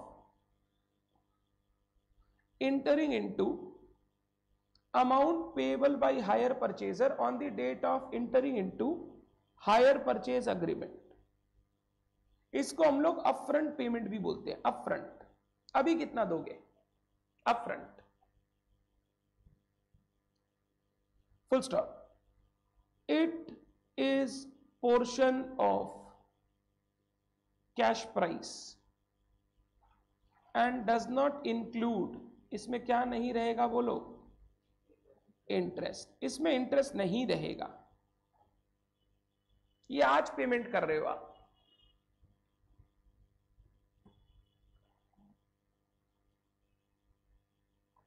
number D, instalment, ये hire purchase price का दूसरा part, instalment. It is the periodic payment It is the periodic payment to be made by hire purchaser. Periodic payment to be made by hire purchaser including, बोलो क्या, interest. ये periodic payment है including interest. ये quarterly भी हो सकता है, half yearly भी हो सकता है, एनुअली भी हो सकता है, जैसे आप डिसाइड करो. आपके और सामने वाले के बीच में अग्रीमेंट पर डिपेंड करता है कि आप इंस्टॉलमेंट कैसे कैसे दोगे. हो सकता है आप लोग बात करो हर 3 महीने बाद आपको एक इंस्टॉलमेंट देना होगा, हर 6 महीने बाद आपको एक इंस्टॉलमेंट देना होगा, हर साल भर में आपको एक इंस्टॉलमेंट देना होगा. जैसे आप डिसाइड करोगे वैसे आप इंस्टॉलमेंट्स का पेमेंट करोगे. जितना जल्दी जल्दी पेमेंट करोगे उतना इंटरेस्ट कम लगेगा, जितना डिले करके पेमेंट करोगे उतना इंटरेस्ट ज्यादा लगेगा. नहीं, इंटरेस्ट वो तो अपने उससे बात करके, पेनल्टी होता है जब आप कोई ब्रीच करो. हम लोग बोल रहे आपने बात कर लिया, आपने बोला हम 3 साल में पेमेंट करेंगे बट हर पेमेंट साल के एंड में करेंगे एक एक, और ऐसे बोला 3 साल में पेमेंट करेंगे बट हर पेमेंट क्वार्टरली करेंगे, मतलब 12 ठो पेमेंट करेंगे, तो 12 वाले में इंटरेस्ट कम होगा और साल भर वाले में इंटरेस्ट ज्यादा होगा. जितना जल्दी जल्दी पेमेंट करते जाओगे उतना इंटरेस्ट हर बार कम होते चला जाएगा. क्यों कम होगा? जब आप रीपेमेंट कर दोगे तो प्रिंसिपल कम हो जाएगा, प्रिंसिपल कम होगा तो इंटरेस्ट भी कम होगा. तो जितना आप फ्रीक्वेंटली पेमेंट करोगे इंटरेस्ट उतना कम लगेगा, जितना आप लेट पेमेंट करोगे इंटरेस्ट उतना ज्यादा लगेगा. लेट पेमेंट मतलब आपने उससे टर्म्स ही कर लिया कि हम साल साल भर बाद पेमेंट करेंगे, तो साल साल भर बाद पेमेंट करोगे तो इंटरेस्ट थोड़ा ज्यादा लगेगा. एक ही चीज बोल सकते, ईएमआई भी इंस्टॉलमेंट, इक्वेटेड मंथली इंस्टॉलमेंट्स. जब आपको मंथली इंस्टॉलमेंट्स करके देता है इक्वल अमाउंट का, उसको ईएमआई बोलते हैं. तो ईएमआई भी इंस्टॉलमेंट ही है इंक्लूडिंग इंटरेस्ट, और उसका फुल फॉर्म होता है इक्वेटेड मंथली इंस्टॉलमेंट. इक्वेटेड मतलब इक्वल अमाउंट मंथली पेमेंट करना है, उसको ईएमआई बोलते हैं. पहले बोलिए ये चारों वर्ड समझ में आया क्या? तो मैं ऐसे लिख सकता हूं, hire purchase price equal to down payment plus instalments. ये 2 फॉर्मूला हायर परचेज प्राइस का आपको दिया जा सकता है. Cash price plus interest paid in 2 parts, down payment plus instalments. चारों वर्ड सबको समझ में आया क्या? अगर चारों वर्ड समझ में आया तो मैं इसका कंप्यूटेशन एक एक करके आपको सिखा पाऊंगा. एंड दिस कंप्यूटेशन जो सिखाने जा रहा हूं एग्जाम में भर भर के पूछा जाता है. तुम जितने पास पेपर निकालोगे सबसे ज्यादा बार हायर परचेज से कंप्यूटेशन ही पूछा गया है. मतलब जो अब ये पॉइंट सिखा रहा हूं आज और नेक्स्ट क्लास में जो सिखाऊंगा 90% टाइम क्वेश्चन इसी पॉइंट से आएगा. 10% कभी कभी आपको बोलता है लेजर वगैरह बना के दो, जो कि इजी है, टफ नहीं है, सिंपल है, बट 90% टाइम इस कंप्यूटेशन से ही क्वेश्चन पूछेगा. तो अब जो पॉइंट नंबर मैं सिखाने जा रहा हूं आपको 4, very very very important, computations. Exam में 90% चांस है क्वेश्चन यहीं से आएगा. 90%, 5 से 10, 5 to 10.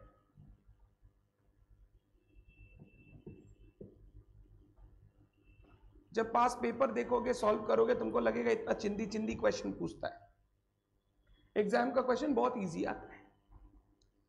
कंप्यूटेशन, पहला computation number 1, case 1, when down payment, instalments and interest rate is given and we have to calculate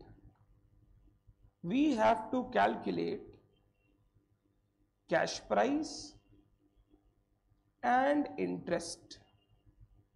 इस बार क्या बोल रहा हूं? अमाउंट. रेट दिया हुआ है, अमाउंट आपको निकालना है. we have to calculate cash price and interest amount. आपको हायर परचेज कंपनी ने बता दिया हम आपसे इतना इतना रुपया लेंगे, डाउन पेमेंट इतना लेंगे, इंस्टॉलमेंट इतना लेंगे. मैंने बोला इंटरेस्ट कितना जोड़ रहे हो? बोला 10% से लिए हैं आपसे. तो अब मैं निकालना चाहता हूं वो मेरे से इंटरेस्ट कितना कितना ले रहा है और एसेट का कितना दाम ले रहा है. ये निकालना पता है क्यों जरूरी है? ताकि ये देख सको कि वो आपको बेवकूफ ना बनाए. वो जो भी मांगेगा दे देंगे उसको कि पहले हिसाब करेंगे. मान लो वो 50 लाख रुपए का एसेट है, बट वो कैश प्राइस जो अपने में जोड़ा है वो 60 लाख रुपया करके जोड़ा है, तो वो आपको बेवकूफ बना रहा है। आप ये निकालेंगे नहीं तो आपको पता कैसे चलेगा वो कितना कैश प्राइस जोड़ा, कितना इंटरेस्ट जोड़ा, और वो आपसे जो पैसा ले रहा है वो सही है या नहीं है। अब उसको निकालने के लिए हम लोग को ये कंप्यूटेशन सीखना पड़ेगा। आपको वो डाउन पेमेंट बता दिया, हर इंस्टॉलमेंट का अमाउंट बता दिया, इंटरेस्ट रेट बता दिया, और आपको बोल रहा है कैश प्राइस और इंटरेस्ट निकालो। आपको बोल रहा है मतलब आप कैश प्राइस और इंटरेस्ट निकाल रहे हो ताकि आप ये देख सको वो आपसे कितना रुपया एक्चुअल में ले रहा है, और वो वाजिब है या नहीं है। वाजिब है तो उससे काम करेंगे, वाजिब नहीं है तो काम, मान ले वो बोल रहा है 10%, बट हम जब निकाल के देखे तो वो 12% का इंटरेस्ट ले रहा है हमसे। हम बोल रहे हैं यार बैंक ही 9% 10% में दे रहा है, 12% ले रहा है, छोड़ बैंक से लेके करते हैं, थोड़ा बहुत फॉर्मेलिटी पूरा करेंगे बट बैंक से लेंगे, 2% सस्ता पड़ेगा। 2% बड़ी बात होती है, 2% बड़ा बात होता है। जब वो रिकरिंग इंटरेस्ट आपको देना पड़ता है ना, 2% बहुत बड़ा बात होता है। ऐसे 2% लग रहा है, बट 12 और 10% का अगर डिफरेंस देखोगे ना, वो 2% नहीं है, 2% ऑन 12% का डिफरेंस, या 2% ऑन 10%, मतलब 20% का डिफरेंस आ जाएगा। वो तुमसे 20% ज्यादा ले रहा है, जो चीज का दाम 10 रुपया होना चाहिए वो तुमसे 12 ले रहा है, तो ऐसे मत बोलो 2 रुपया ज्यादा ले रहा है, बोलो 20% ज्यादा ले रहा है, 20% ज्यादा ले रहा है। वो जो मार्केट में 10 रुपया का भाव है, अगर तुमसे कोई 12 रुपया ले तो ये बोलोगे 2 रुपये तो ज्यादा लिया। एक यूनिट खरीदते तो बोलते 2 रुपया ज्यादा लिया, अगर वही 1000 यूनिट खरीदे तो समझे कहां आपको ले गया वो। तो हम लोग बोलते हैं 20% वो आपसे भाव बढ़ा के ले रहा है, 20% भाव बढ़ा के ले रहा है, तो आप लेंगे कि नहीं लेंगे? नहीं लेंगे। हम लोग परसेंटेज में कैलकुलेशन क्यों करते हैं? ताकि हमको वो रियल टर्म्स पता चले क्या हो रहा है। अब जैसे सिंपल एग्जांपल दे रहा हूं, मान लो ये की रिंग बाजार में 50 पैसा करके मिलता है, 50 पैसा करके। आप नीचे दुकान में गए, वो बोला 5 रुपया में देंगे, आपको 1 पीस खरीदना था, आपने खरीद लिया, तब तक कोई प्रॉब्लम नहीं है। अब कोई आके बोले ना रे 50 पैसे में मिलता है, बोलता है तब मिलता जब मैं 1000 यूनिट खरीदता। हमने कितना खरीदा? अरे मास्क में देखो ना, मास्क कोरोना के समय मास्क, जो 98 का मास्क 10 रुपए में भी बिका था, फिर 5 रुपए में भी बिका, अब 1-1 रुपए में भी बिक रहा है, पर नहीं बिक रहा है। समझ रहे हैं बात? तो ये की रिंग ऐसे 50 पैसे का ही है, बट अगर आपको 1 यूनिट खरीदना है तब तो 5 रुपया देना पोसाएगा। वही मान लो कोई आदमी आपको क्या बोल रहा है, आपके नीचे दुकान है, आपको ये की रिंग खरीदना है 1000 पीस। क्यों खरीदना है? सर हमको चाहिए, मेरे को एक जगह लगाना है, मेरा बैग्स बनता है, बैग्स में एक ही रिंग लगेगा। अब 1000 पीस का वो बोल रहा है 1 रुपया करके लेंगे आपसे, खरीदोगे कि नहीं खरीदोगे? सर 50 पैसे ही तो ज्यादा पड़ रहा है। नहीं पड़ रहा बेटा 50 पैसे ज्यादा, तुमसे डबल ले रहा है वो, 50% एक्स्ट्रा ले रहा है तुमसे वो। ऐसे बोलोगे तो 100% बोलूंगा मैं, डबल मतलब 100%। जो चीज चांदनी चौक में 50 पैसे में मिल रहा है वो 1 रुपया ले रहा है मेरे से। मेट्रो से आदमी को बेच, चांदनी चौक से मंगवा, 10 रुपया लगेगा भाड़ा, 500 रुपया बचेगा। तो ये 10% का 12% लेना इज नॉट 2%, इट इज 20% ज्यादा ले रहा है वो आपसे। समझ रहे हैं बात को? तो इसको सही से देखिएगा। बैंक 4% पे लेके 6% पे पैसा लगाता है, तो बैंक 2% नहीं कमा रहा है, 50% कमा रहा है, क्योंकि वो पैसा लिया 4% पे, उस 4 पे वो 2 कमा रहा है, 4 पे 2 कमा रहा है, मतलब कितना कमा रहा है? 50% कमा रहा है बैंक। अपने को लगता है बैंक का return on rate of return on equity या investment is 2%, it is not 2%, it is 50%। तेरे से 100 रुपया लूंगा, तेरे को 4 रुपया इंटरेस्ट दूंगा, यही 100 रुपया इसको दूंगा, इससे 6 रुपया लूंगा, तो मेरा फायदा बता। 6 रुपया का 6 रुपया आया, 4 रुपया गया, 2 रुपए का प्रॉफिट। 2 रुपए का प्रॉफिट ऑन कॉस्ट पूछ रहा हूं, 2/4 कितना परसेंट? 50%। हम लोग ऐसे ही चलती भाषा में बोल देते हैं बैंक तो 2% ही तो कमाता है। अबे वो 2% बहुत बड़ा होता है, बाप का पैसा थोड़ी है उसका, पब्लिक का पैसा है। उनसे पैसा लिया, उनका पैसा लगाया, और उनके पैसे से ही कमा के उनको ही दे रहा पैसा। एजेंट है bank, is an agent, bank is an intermediary.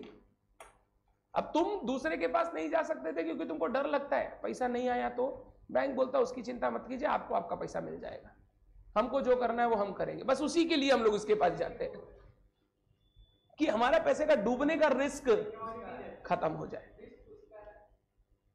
हम 10,000 रुपया दिए तो हम तो 10,000 रुपया निकाल लेंगे। अब तेरा 10,000 रुपया तुम खोया, क्या किया वो मतलब नहीं है, अनलेस वो बैंकरप्ट हो जाए। फिर बैंकरप्ट होने से क्या होता है? गवर्नमेंट संभालता है। मतलब बैंक में क्या होता है, कभी भी बैंक डूबेगा ना, पहले आरबीआई आ जाएगा। आरबीआई जितना अपने से बचा पाएगा बचाएगा, फिर गवर्नमेंट आ जाएगा। मतलब बैंक डूबने के बाद लोग, गवर्नमेंट पब्लिक का पैसा नहीं मारती, क्योंकि इससे पूरा सत्ता बदल जाएगा। अगर ऐसा हो गया ना, सत्ता पलट। लोग इतना फ्रस्ट्रेटेड है, और बैंक में रखा हुआ पैसा भी डूब जाए तो लोग बोलेगा साला क्या क्या चीज पे रिस्क नहीं है, सेफ्टी नहीं है कोई चीज का। ये होता है, बिल्कुल, ये बहुत इंपॉर्टेंट है। पहले बताइए क्या सीख रहे हैं, वो समझ में आया? ये देख, क्वेश्चन के लिए तो इंपॉर्टेंट है, रियल लाइफ में बहुत इंपॉर्टेंट है। वो तुमको बोल दिया इतना इतना लिए, तुम मान लिए, ऐसे नहीं होगा। तुमको वो फिगर देगा, डाउन पेमेंट इतना दो, इंस्टॉलमेंट इतना दो, हमारे रेट ऑफ इंटरेस्ट 10% है। अब तुम कैलकुलेट करो, अगर वो 10% बोल रहा है तो वो एसेट का कितना दाम ले रहा है मेरे से, वो मेरे से इंटरेस्ट कितना ले रहा है। देखो वो सही है या वाजिब है तो करेंगे काम, नहीं वाजिब है तो नहीं करेंगे काम। ये कैलकुलेशन आपको रियल लाइफ में करने पड़ेंगे, so that you can understand. वो एनबीएफसी आपको बेवकूफ ना बनाए, नहीं तो आपको कोई भी बेवकूफ बना के चला जाएगा। वो प्यार से बोलेगा नहीं आपसे क्या, आपसे ज्यादा थोड़ी लेंगे, आपसे 6% का ब्याज लिए और जोड़ा 15% का। सर हम क्या नहीं समझ पाएंगे? नहीं समझ पाओगे जब तक कैलकुलेशन नहीं करोगे। इतना इजी नहीं है। 15-20 इंस्टॉलमेंट में बांट देगा तो तुम जिंदगी में नहीं समझ पाओगे। जब अमाउंट तोड़ते चला जाएगा तुमको लगेगा समझ में नहीं आएगा। और तुम कैसे कैलकुलेट करोगे? जैसे अभी किया 8%, 8 ही तो लग रहा है, ठीक है चलो ले लो। वो 8 नहीं लग रहा, 12, 11, 10 लग रहा है, वो देखना पड़ेगा, क्योंकि तुम तो पेमेंट करते चले जा रहे हो ना। तुम इंटरेस्ट कैसे जोड़ते हो? 5 करोड़ का लोन है, 30 लाख रुपया दिया है इंटरेस्ट, तो 6% ही तो लगा। अबे वो 6% में 5 में 4 करोड़ पहला ही साल ले लिया तुमसे। अगर 4 करोड़ पहला ही साल ले लिया तो वो 6% नहीं, वो बहुत इंटरेस्ट लिया है तुमसे। ध्यान रखना है। This is how we calculate all this things. पहला में क्या कैलकुलेट कर रहे हैं समझ में आया? क्या क्या दिया हुआ रहेगा? Down payment, instalment, interest rate, और तुमको क्या निकालने बोलेगा? कैश प्राइस निकालने बोलेगा और इंटरेस्ट निकालने बोलेगा। देखो मेरे को लगता है तुम इतने बड़े हो गए हो कि मैं अगर डायरेक्ट एक एग्जांपल लेके तुमसे बात करूंगा तो तुम चीजों को समझ पाओगे। मैं एक एग्जांपल लेता हूं, एग्जाम्पल से हम लोग, क्योंकि फिगर नहीं दिखेगा ना तो कॉन्फिडेंस नहीं आएगा, एक बार दिखने लगेगा तो आपको कॉन्फिडेंस आने लगेगा कि कैसे कैलकुलेट करना है। तो हम लोग पहले एक बार फिगर्स देखेंगे, क्या क्या क्या फिगर्स है, उसके हिसाब से उसका कैलकुलेशन चालू करेंगे। डन? सुन, एग्जाम्पल लिखना नहीं है अभी किसी को, अब लिखना बंद। हम लोग एक कंपनी है एक्स लिमिटेड, हम लोग एक मशीन खरीद रहे हैं, अक्वायर्स अ मशीन फ्रॉम श्रेय। ये श्रेय एक लीजिंग कंपनी है ऑन हायर परचेज बेसिस। अब श्रेय देखो तुमको पेमेंट शेड्यूल बता रहा है, पेमेंट शेड्यूल। श्रेय बोल रहा है डाउन पेमेंट देना होगा 5 लाख रुपया। कितना देना होगा? 5 लाख। इंस्टॉलमेंट आपका रहेगा 3 instalments. First instalment at the end of year 1, मतलब अभी मैं कौन से इंस्टॉलमेंट की बात कर रहा हूं? बोलो एनुअल इंस्टॉलमेंट की। क्या इंस्टॉलमेंट? एनुअल। एनुअली पेमेंट करना है आपको, ठीक। पहला इंस्टॉलमेंट में पेमेंट करूंगा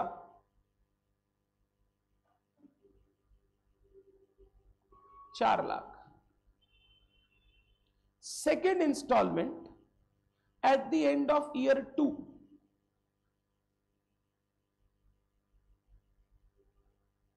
3,70,000। 370 नहीं करते, 470। Third instalment at the end of year 3 3,30,000। ऐसे पेमेंट करना है। मैंने बोला इंटरेस्ट कितने जोड़े हो भाया? बोला इंटरेस्ट जोड़ा है हमने 10% के रेट से। वो बोल दिया हमने इंटरेस्ट आपसे जो लिया है वो 10% के हिसाब से लिया है। ये तुमको 3 चीज दे दिया। देख क्या क्या दे दिया? डाउन पेमेंट दे दिया, दीदी फोन छोड़ दीजिए, डाउन पेमेंट दे दिया, छोड़ दीजिए फोन, कैलकुलेशन बाद में, एक बार छोड़ दीजिए, कुछ मत कीजिए, और कैलकुलेटर लेके आइए। एग्जाम में फोन नहीं यूज है, अलाउड है। कैलकुलेटर को यूज करना सीखिए। Calculator is a must in class, ठीक। नेक्स्ट क्लास से लेके आएंगे कैलकुलेटर, तो फोन हटाइए, कैलकुलेटर यूज कीजिए। आपको दे दिया डाउन पेमेंट आपको दे दिया इंस्टॉलमेंट्स और आपको साथ साथ क्या दे दिया, इंटरेस्ट रेट दे दिया। आप अब क्या निकालना चाहते हो बताना। एक आप निकालना चाहते हो कैश प्राइस और दूसरा आप निकालना चाहते हो हर इंस्टॉलमेंट में इंटरेस्ट वो आपसे कितना कितना ले रहा है, इंटरेस्ट कितना कितना ले रहा है। तो पहले मैं कैश प्राइस सिखाता हूं, सुन, छोड़ दे, कुछ मत कर, कुछ मत कर, तुम करोगे सीख नहीं पाओगे। पहले सिर्फ सुनने और सीखने का कोशिश करो, फिर कैलकुलेशन करना। डन। देखो कुछ ऐसा कभी बचपन में टाइमलाइन बनाया क्या, timeline, time value of money पढ़ा है कभी, टाइम वैल्यू ऑफ मनी पढ़ा है ना। टाइम वैल्यू ऑफ मनी में फाउंडेशन में पढ़ा है, इंटर में भी एफएम में पढ़ोगे आप, ठीक। टाइम वैल्यू ऑफ मनी जब हम लोग सीखते थे ना तो हम लोग एक टाइमलाइन बताते थे। टाइमलाइन किसको बोलते हैं कि हमको कैसे कैसे कितना कितना पेमेंट करना है, वो हम लोग उस पर मार्क करते हैं। टाइमलाइन का शुरुआत को हम लोग बोलते हैं 0th पॉइंट। क्या बोलते हैं, 0th पॉइंट। ये आज दिन है जिस दिन हम लोग अग्रीमेंट में इंटर कर रहे हैं।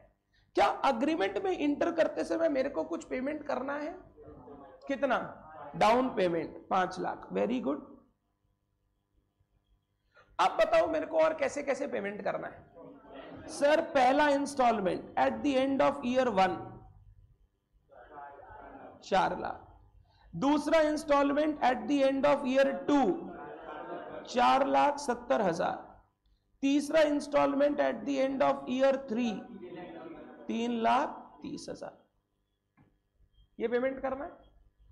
अब मेरे को ये निकालना है इस पेमेंट में इंटरेस्ट कितना इंक्लूडेड है और एसेट का वैल्यू कितना है। जो एसेट हमने खरीदा वो एसेट के लिए मेरे से कितना रुपया ले रहा है और इंटरेस्ट कितना रुपया ले रहा है। डन।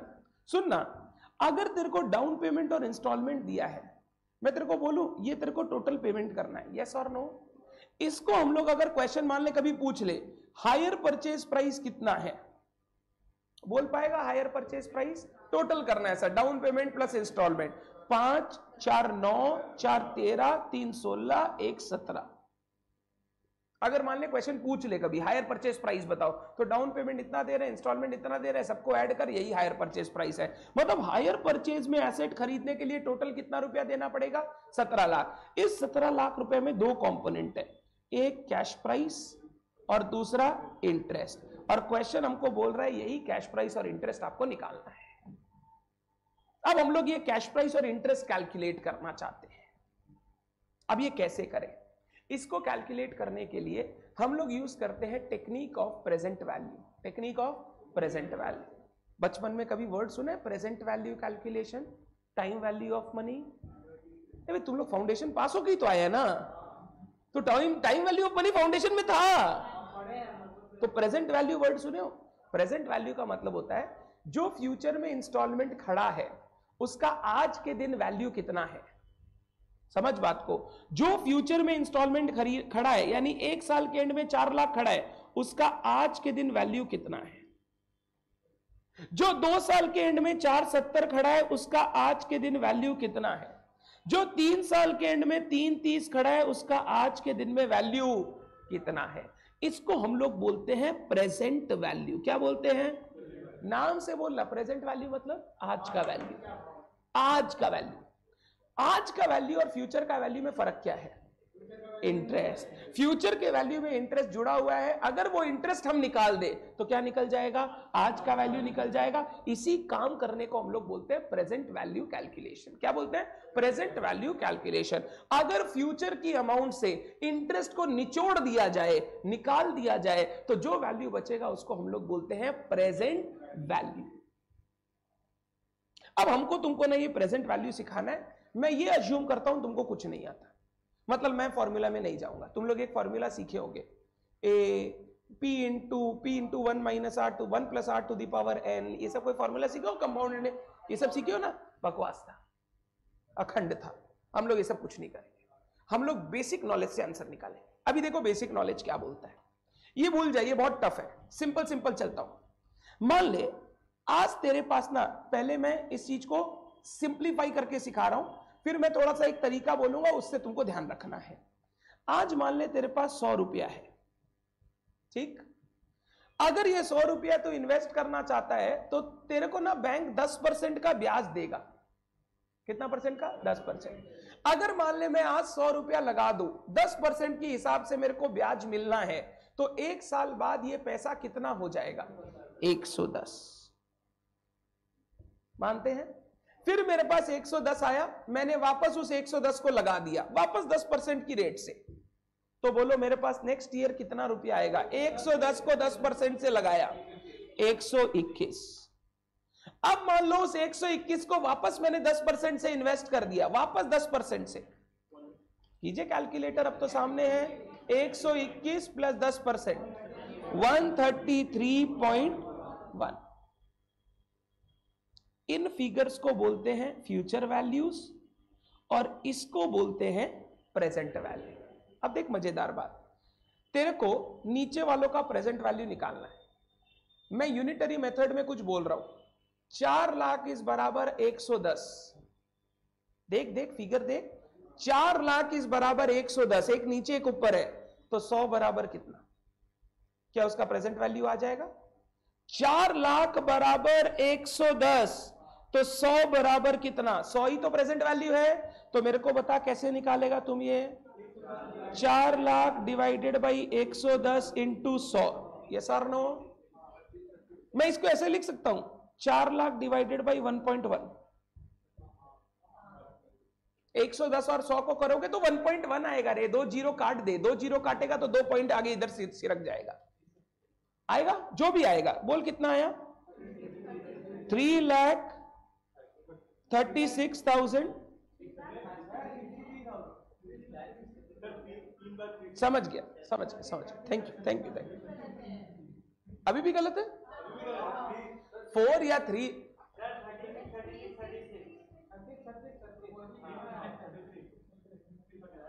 ये चलो 363636, ठीक है। अभी छोड़ दो, इधर आ जाओ। ये 470 आज के दिन इसका वैल्यू कितना है? 121 के बराबर। तो अगर इसका प्रेजेंट वैल्यू यानी 100 निकालना हो, कैसे निकालोगे? 4,70,000 डिवाइडेड बाई 121 इंटू 100, तो 4.7 डिवाइडेड बाई 1.21, 380। सॉरी, आ गया? ये 3,30,000 बराबर 133.1।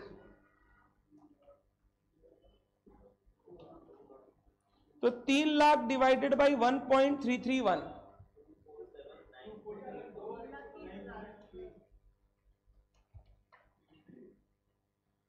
ठीक है ना? 2,46,000 और ये 3.3 है। सुन, ये 3.3 है। आप थोड़ा ध्यान से करना, ऊपर फिगर 3.3 है। बोलो 247, एक ही बात है। 934, एक ही बात, एक ही बात। ये तीनों कब का वैल्यू है रे? ये तीनों वैल्यू प्रेजेंट वैल्यू है। प्रेजेंट वैल्यू, प्रेजेंट वैल्यू पक्का। अब इन सारे प्रेजेंट वैल्यू को जोड़ ले 5 लाख के साथ। 5 लाख प्लस 363636 प्लस 388430 प्लस 247934, ये सारे वैल्यू को अगर जोड़ लोगे, यानी down payment plus present value of instalment, ये आज के दिन एसेट का क्या वैल्यू है वो निकल जाएगा। आज के दिन एसेट का क्या वैल्यू है वो निकल जाएगा। और इसी को हम लोग पता है क्या वर्ड बोलते हैं? Cash price. अगर हम उन सबसे इंटरेस्ट हटा दे, इंटरेस्ट निकाल दे, इंटरेस्ट निकालने के बाद जो वैल्यू बचेगा वही तो एसेट का वैल्यू है। तुमने बोला hire purchase price equal to cash price plus interest. अगर मैं हायर परचेज प्राइस से इंटरेस्ट निकाल दूं, कैश प्राइस, मैंने इंटरेस्ट निकाल दिया, तो ये वैल्यू क्या बचेगा? Cash price. तो देख कैश प्राइस का एक फॉर्मूला बन गया, down payment plus present value of instalments. अगर उन सारे इंस्टॉलमेंट्स का आज का वैल्यू निकाल लोगे तो वो सारा वैल्यू ऐड करके क्या आएगा? Cash price. प्रेजेंट वैल्यू में इंटरेस्ट है ही नहीं, वही इंटरेस्ट ही तो निकाला ना, तो वही जो बचा वो कौन सा प्राइस बचा? Cash price. पहले बोलो ये बात समझ में आया छोटू छोटू?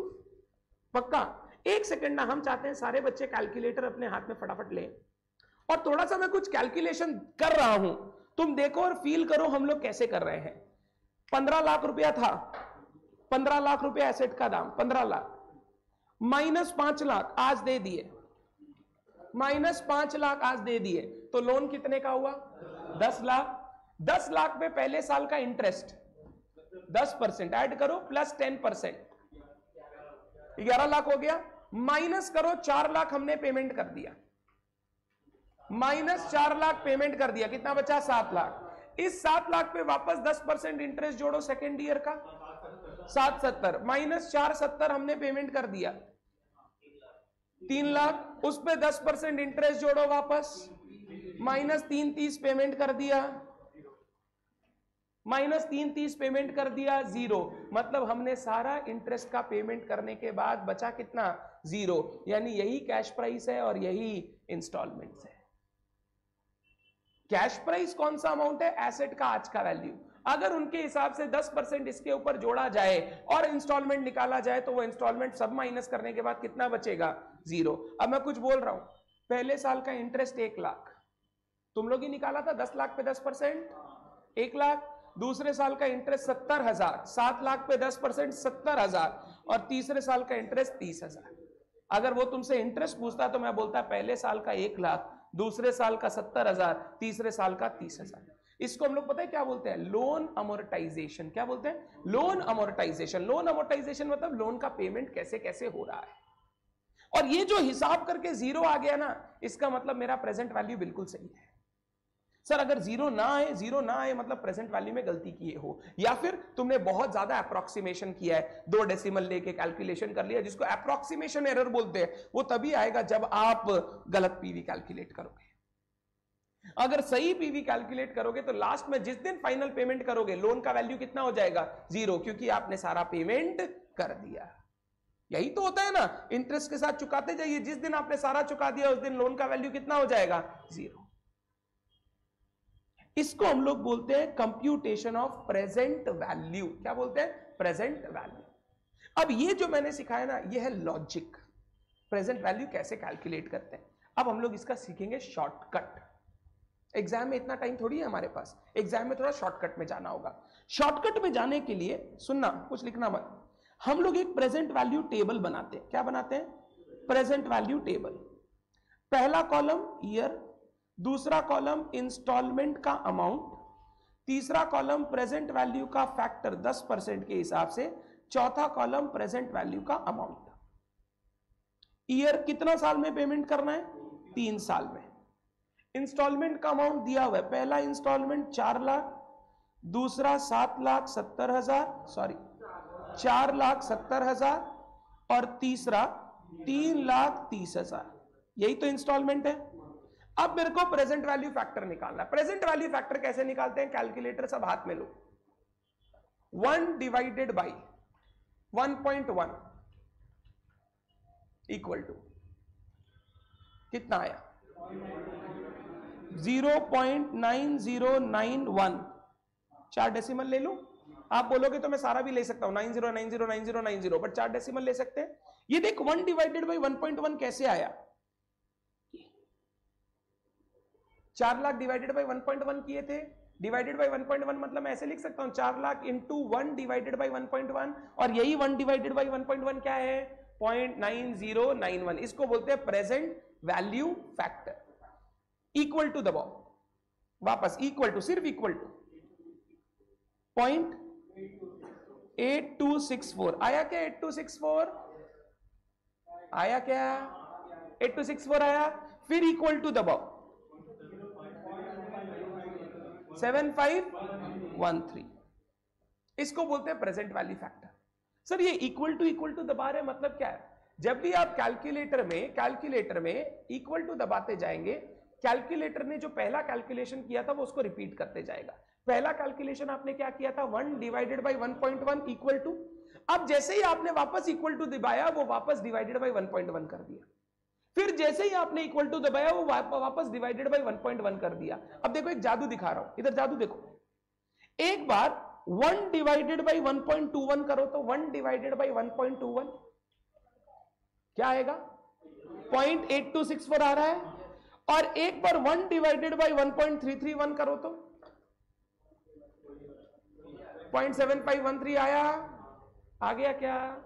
ये कैलकुलेशन का इजी तरीका है, इसमें होगा, देखो मैं बोल रहा हूं, करो, दो उसको दो, 1 डिवाइडेड बाई 1.1 इक्वल टू, आ गया 0.8264 तो आया होगा, 0.9091 तो आया होगा। अब कर डिवाइडेड बाई 1.1 इक्वल टू, आ गया, फिर डिवाइडेड बाई 1.1 इक्वल टू, तेरे को बार बार करना पड़ेगा, तेरा कैलकुलेटर थोड़ा समझदार कम है।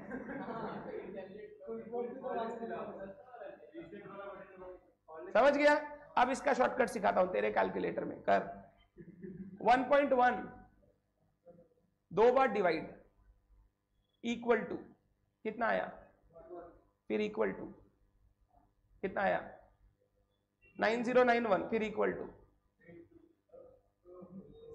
तेरे को तेरे को दो बार इक्वल टू डिवाइड दबाना पड़ेगा, समझा? बट तेरा पहला फिगर 1 वाला आएगा, फिर उसको इग्नोर करना, सेकंड वाले से कंटिन्यू करना। डन? कैलकुलेटर चेंज किया, तेरा वाला कैलकुलेटर में एरर, मतलब जो बना हुआ कैलकुलेटर उसमें एरर है, कुछ कुछ मॉडल्स में होता है, ये प्रॉब्लम होता है।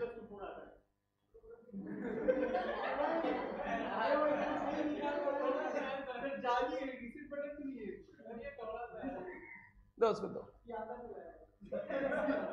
बोलो, प्रेजेंट वैल्यू फैक्टर समझ में आया? ये जो 1.1 लिखे ना, 1.1 देख क्या है, अगर 1 रुपया को 1 साल के लिए 10% पर लगाया जाए तो वो कितना बन जाएगा? 1.1। इसको बोलते हैं फैक्टर।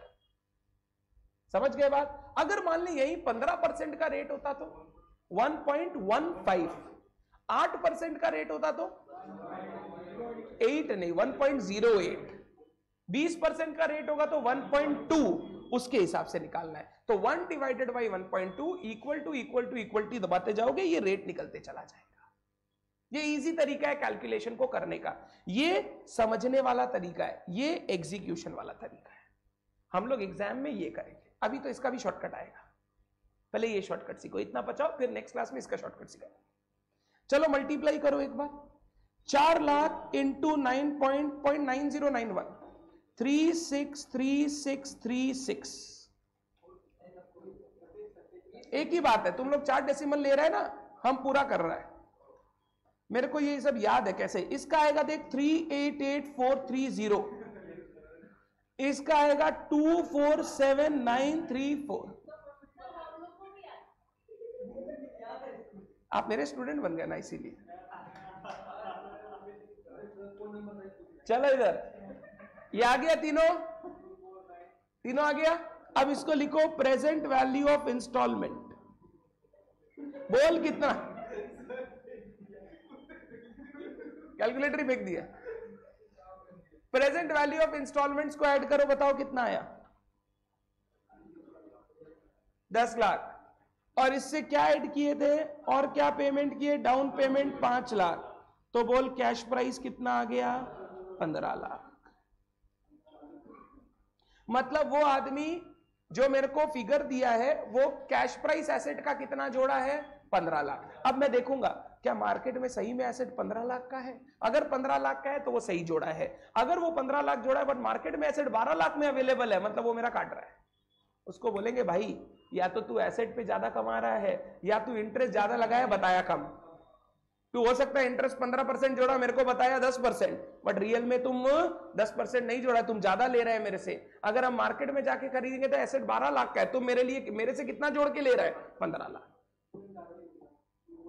या तो इंटरेस्ट ज्यादा ले रहा है या तू एसेट पे ज्यादा कमा रहा है। तुम इंटरेस्ट ज्यादा ले रहा है या तुम एसेट में ज्यादा कमा रहा है। मतलब मेरे लिए ये महंगा पड़ रहा है, ये 10% नहीं है मेरे लिए। अगर इफेक्टिव इंटरेस्ट देखोगे तो इससे ज्यादा है। कि अगर हम आज बैंक से 12 लाख का लोन ले और ये एसेट खरीद ले 12 लाख में, तो मेरे को सस्ता पड़ सकता है।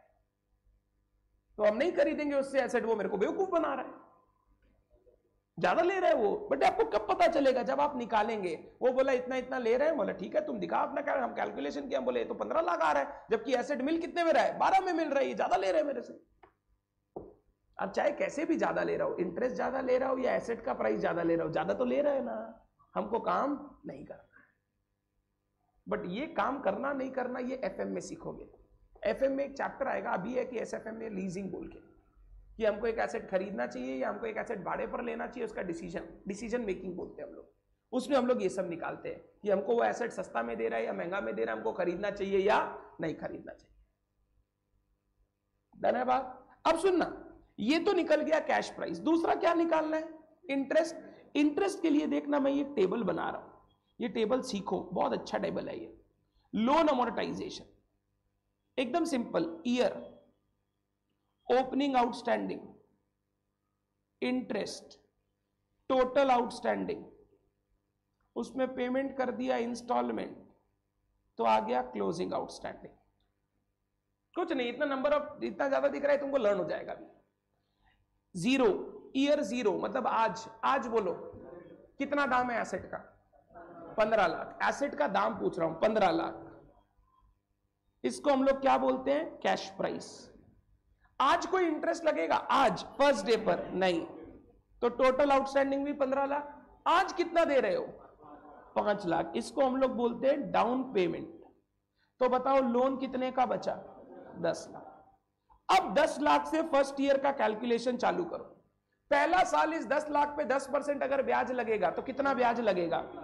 1 लाख। टोटल कितना हो जाएगा? 11 लाख। तुम दे कितना दोगे? 4 लाख। तो बचेगा कितना? 7 लाख।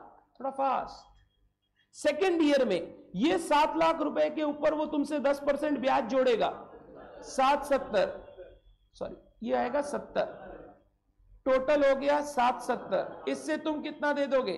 470। बचेगा कितना? 3 लाख। थर्ड ईयर 3 लाख के ऊपर 10% का ब्याज 30,000। टोटल हो गया 330। दोगे कितना? 330। तो लोन कितना बचेगा? 0। इसको बोलते हैं लोन का अमोर्टाइजेशन। अमोर्टाइजेशन मतलब लोन का पेमेंट करके उसको खत्म करना। ये पता है, जब भी हायर परचेज अग्रीमेंट वगैरह होगा ना, ये टेबल बना हुआ रहेगा अग्रीमेंट में। टेबल एक शेड्यूल, लास्ट में पेजेस में शेड्यूल्स रहेगा, शेड्यूल में एक टेबल भी रहेगा कि आपको कैसे कैसे पेमेंट करना और कैसे कैसे आपका लोन खत्म होगा। फ्लिपकार्ट में वो बना रहता है क्या? देखा नहीं मैंने।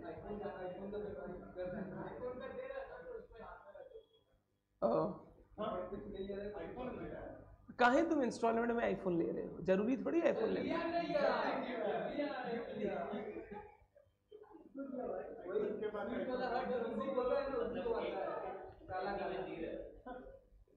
तुम आईफोन गिफ्ट दे दिया?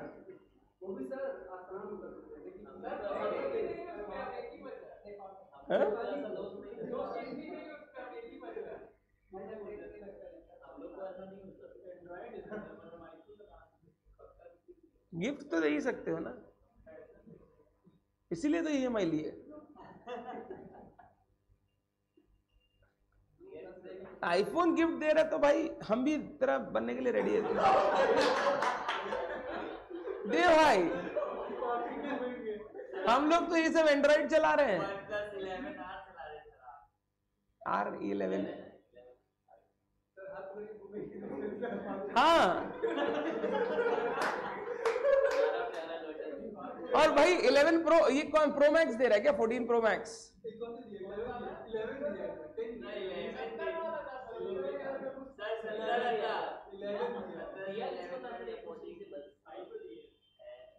उसके भाई को, ताकि वो मान जाए।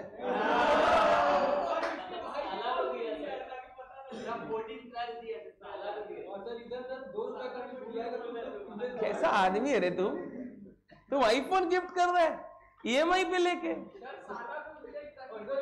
हाँ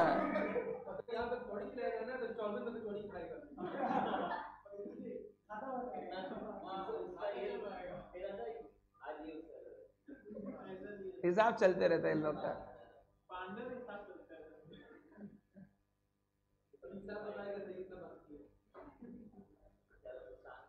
बोलो तो 3 इंस्टॉलमेंट का इंटरेस्ट कितना कितना हुआ? 1,70,000 और 30,000। कोई पूछे टोटल इंटरेस्ट कितना, तो 2 लाख।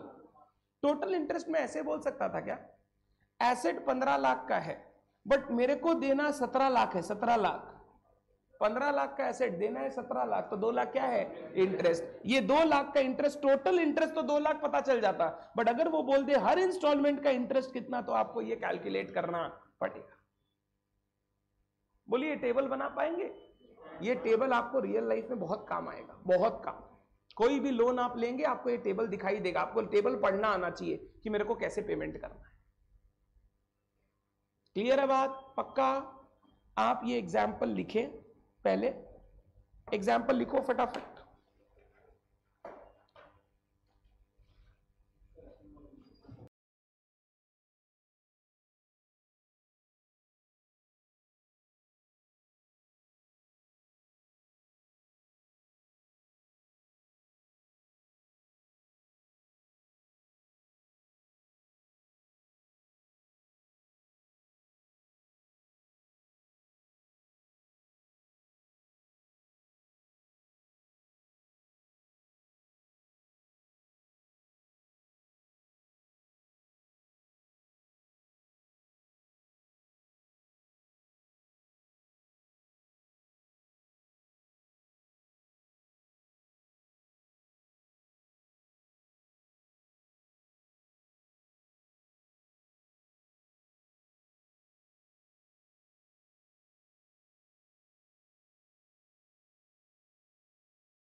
इतना लिखना हो गया?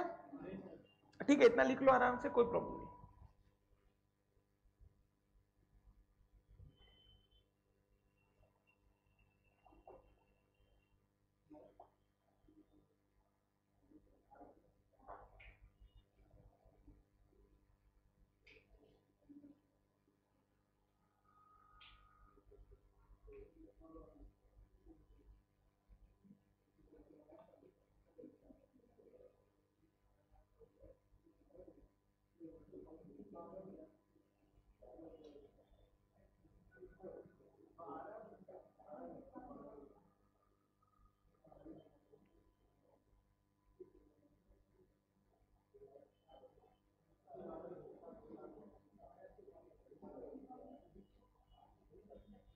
डन हो गया क्या?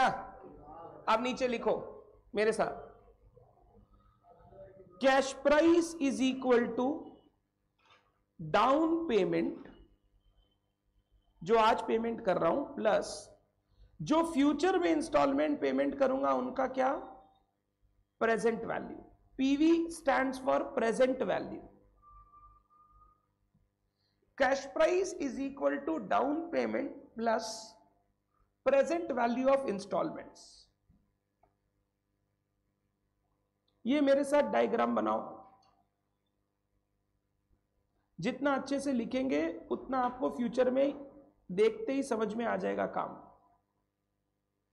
कैश प्राइस बोलो किस दिन का प्राइस, आज का, तो इसमें एक तो आ जाएगा डाउन पेमेंट प्लस इन सारे इंस्टॉलमेंट्स का कौन सा वैल्यू बोलो, present value. Instalment 1 4 lakhs, instalment 2 4.7 lakhs, instalment 3 3.3 lakhs। इन सब का अगर मैं आज प्रेजेंट वैल्यू निकाल लूं तो ये मेरा कैश प्राइस आ जाएगा, cash price.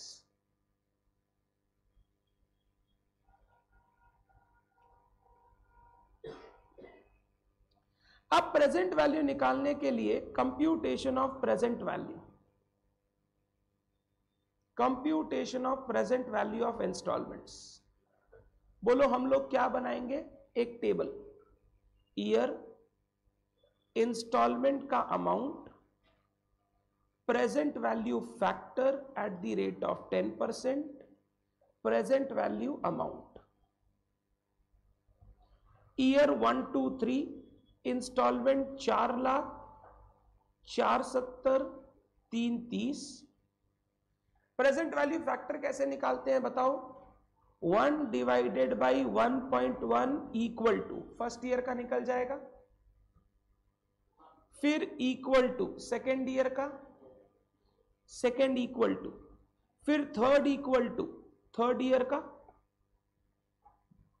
Equal to equal to equal to दबाना है बस, और वैल्यू लिखते चले जाओ, 9091 8264 7531।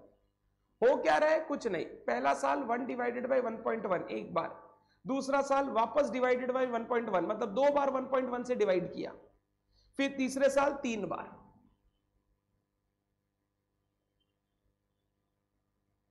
अब इससे इसको मल्टीप्लाई कर लीजिए, instalment amount into present value factor, तो पहला आ जाएगा 363636,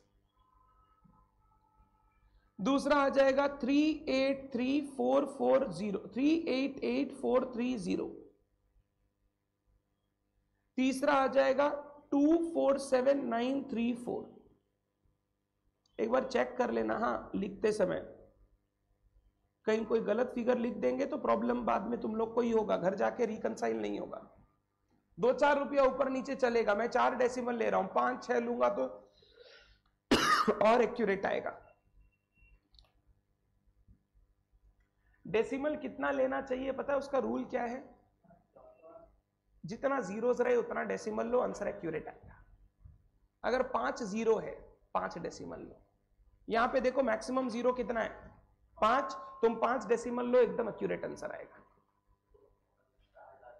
4 लाख में 5 जीरो हाईएस्ट है, तुम सब में 5 डेसिमल ले लो, तुम्हारा आंसर एकदम एक्यूरेट आएगा, क्योंकि जीरोस डेसिमल को काट देता है, फिर जो आंसर बचता है वो एक्यूरेट आंसर होता है। 40 आ रहा है, बट वैसे ही तुम 90909 कर देखते रहे, एकदम इक्वल आ जाएगा। जितना जीरोस उतना डेसिमल्स होना चाहिए, वो आ जाएगा। 10 लाख रुपया ये हो गया। अब इससे डाउन पेमेंट ऐड कर दिए 5 लाख, तो बोलो कैश प्राइस कितना हो गया 15 लाख।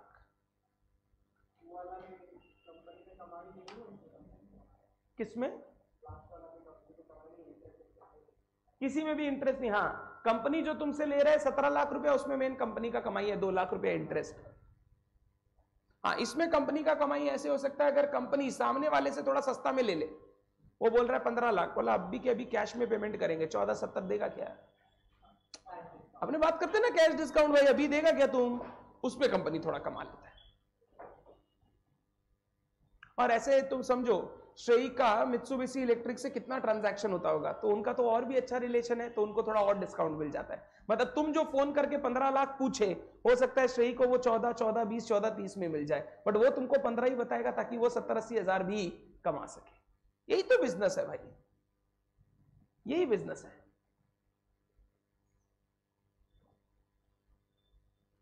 डेसिमल का लॉजिक समझ में आया, कितना डेसिमल लेना है, जितने जीरोस उतना डेसिमल, तो आपका आंसर एकदम एक्यूरेट आएगा।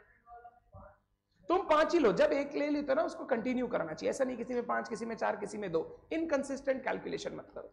जो हाईएस्ट नंबर ऑफ जीरोस है उतना डेसिमल लेना।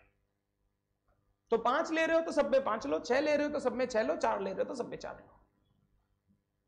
वैसे फर्क ज्यादा का नहीं आएगा, अगर तुम 4 डेसिमल भी लेके करोगे तो 10-12 रुपए का फर्क कुछ आएगा, कोई फर्क नहीं पड़ता। 15 लाख की चीज में 10-12-100 रुपया कोई फर्क नहीं रखता। क्या राउंड ऑफ, अब राउंड ऑफ किस में करोगे आप, आपको क्या पता लग, हाँ ऐसे आ रहा है, मान ले 10 लाख 15 रुपया, तो तुम उसको राउंड ऑफ कर दे 10 लाख, लास्ट फिगर को, इंडिविजुअल फिगर को राउंड ऑफ मत कर, वो कर सकता है, कोई प्रॉब्लम नहीं है। हम लोग बोलते हैं 10 लाख 15 इक्विवेलेंट टू 10 लाख। वो एरर आता है बिकॉज ऑफ डेसिमल्स। ये हो गया क्या? अब लिखो लोन अमोर्टाइजेशन टेबल नीचे, loan amortisation table, next line.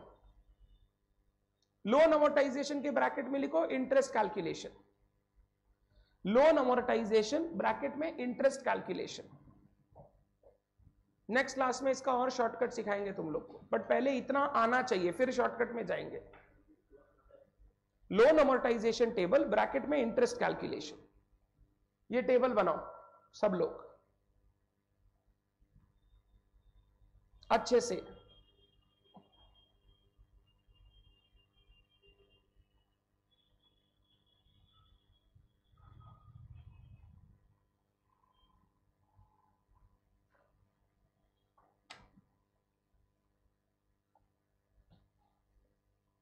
और ये टेबल को बोलना सीखोगे तो ज्यादा इजी रहेगा। 10 लाख पे 1 लाख का इंटरेस्ट, टोटल देना 11, 11 में 4 दे दिया, बचा 7, 7 पे 70,000 का इंटरेस्ट, 7 70, उसमें 4 70 दे दिया, बचा 3, 3 में 30,000 का इंटरेस्ट, 30 3 30 और पेमेंट कर दिया 3 30, तो 0। बोलना सीखोगे तो ज्यादा अच्छे से समझ में आएगा।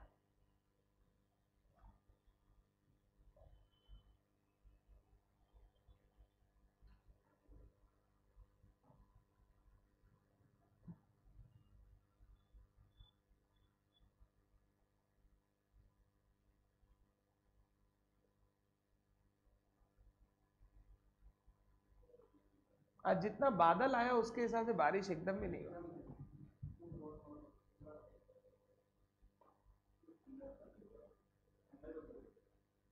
है ना, तो हो गया ना एसी।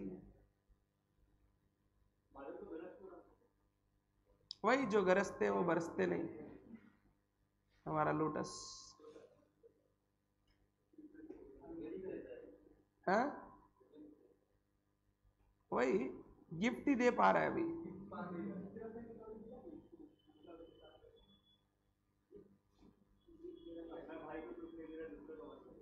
हाँ वही।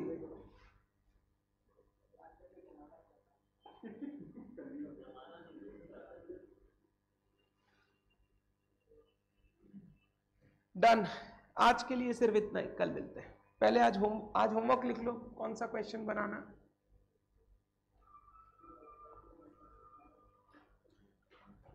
खाली टेबल लिखने के बाद अंदर खुद से लिखना चाहिए था।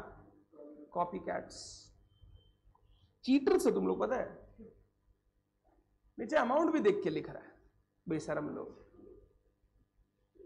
इसीलिए तुम लोग को बहुत टाइम लगता है ग्रैब करने में। हमेशा एक चीज सीख लिया, अब खुद से ट्राई करेंगे, गलत होगा तो देखेंगे।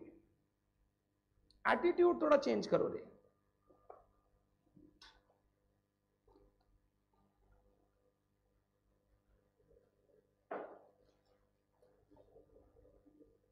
$770 में पेमेंट कितना कर दिया? Second instalment 470।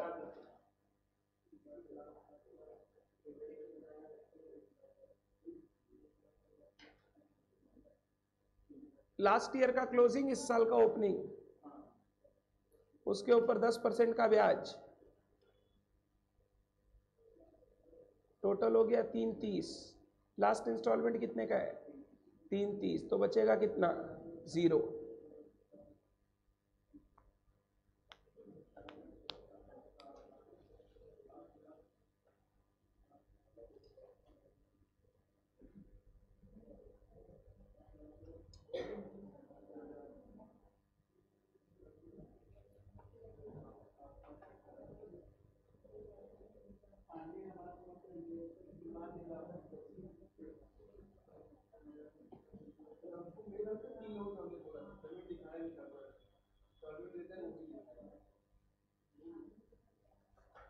ये झूठ नहीं लग रहा है हमको, तेरा चेहरा देख के लग रहा है तुम झूठ बोल रहे हो।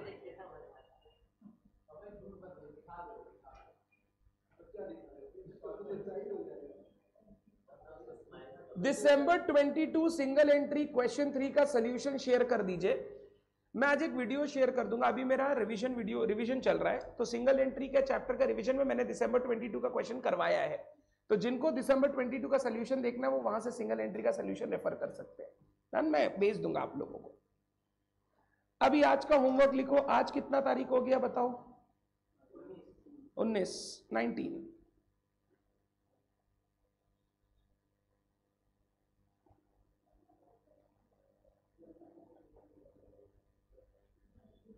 19 का होमवर्क लिखो।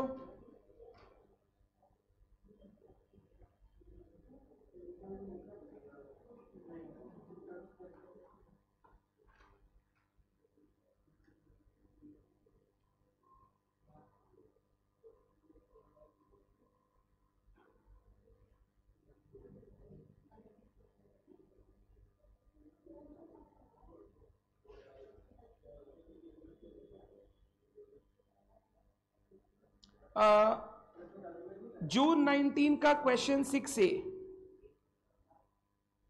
जून 19 क्वेश्चन 6A पेपर का।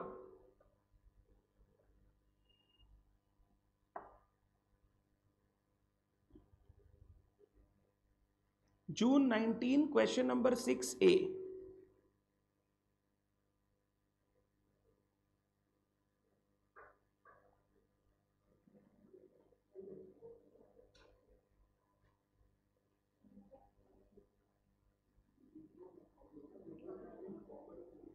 बातचीत नहीं।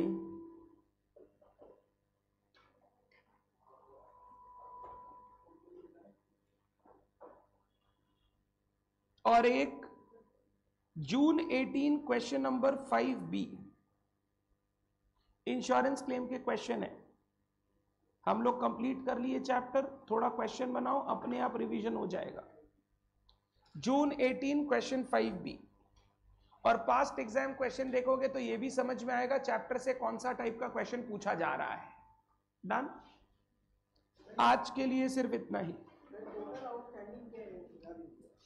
टोटल आउटस्टैंडिंग मतलब कितना रुपया बाकी है including interest, opening plus interest. देखिए लिखा हुआ है opening plus interest equal to इतना रुपया देना है, इतना रुपया देना है। इसमें इतना पेमेंट कर दिया तो इतना बचा।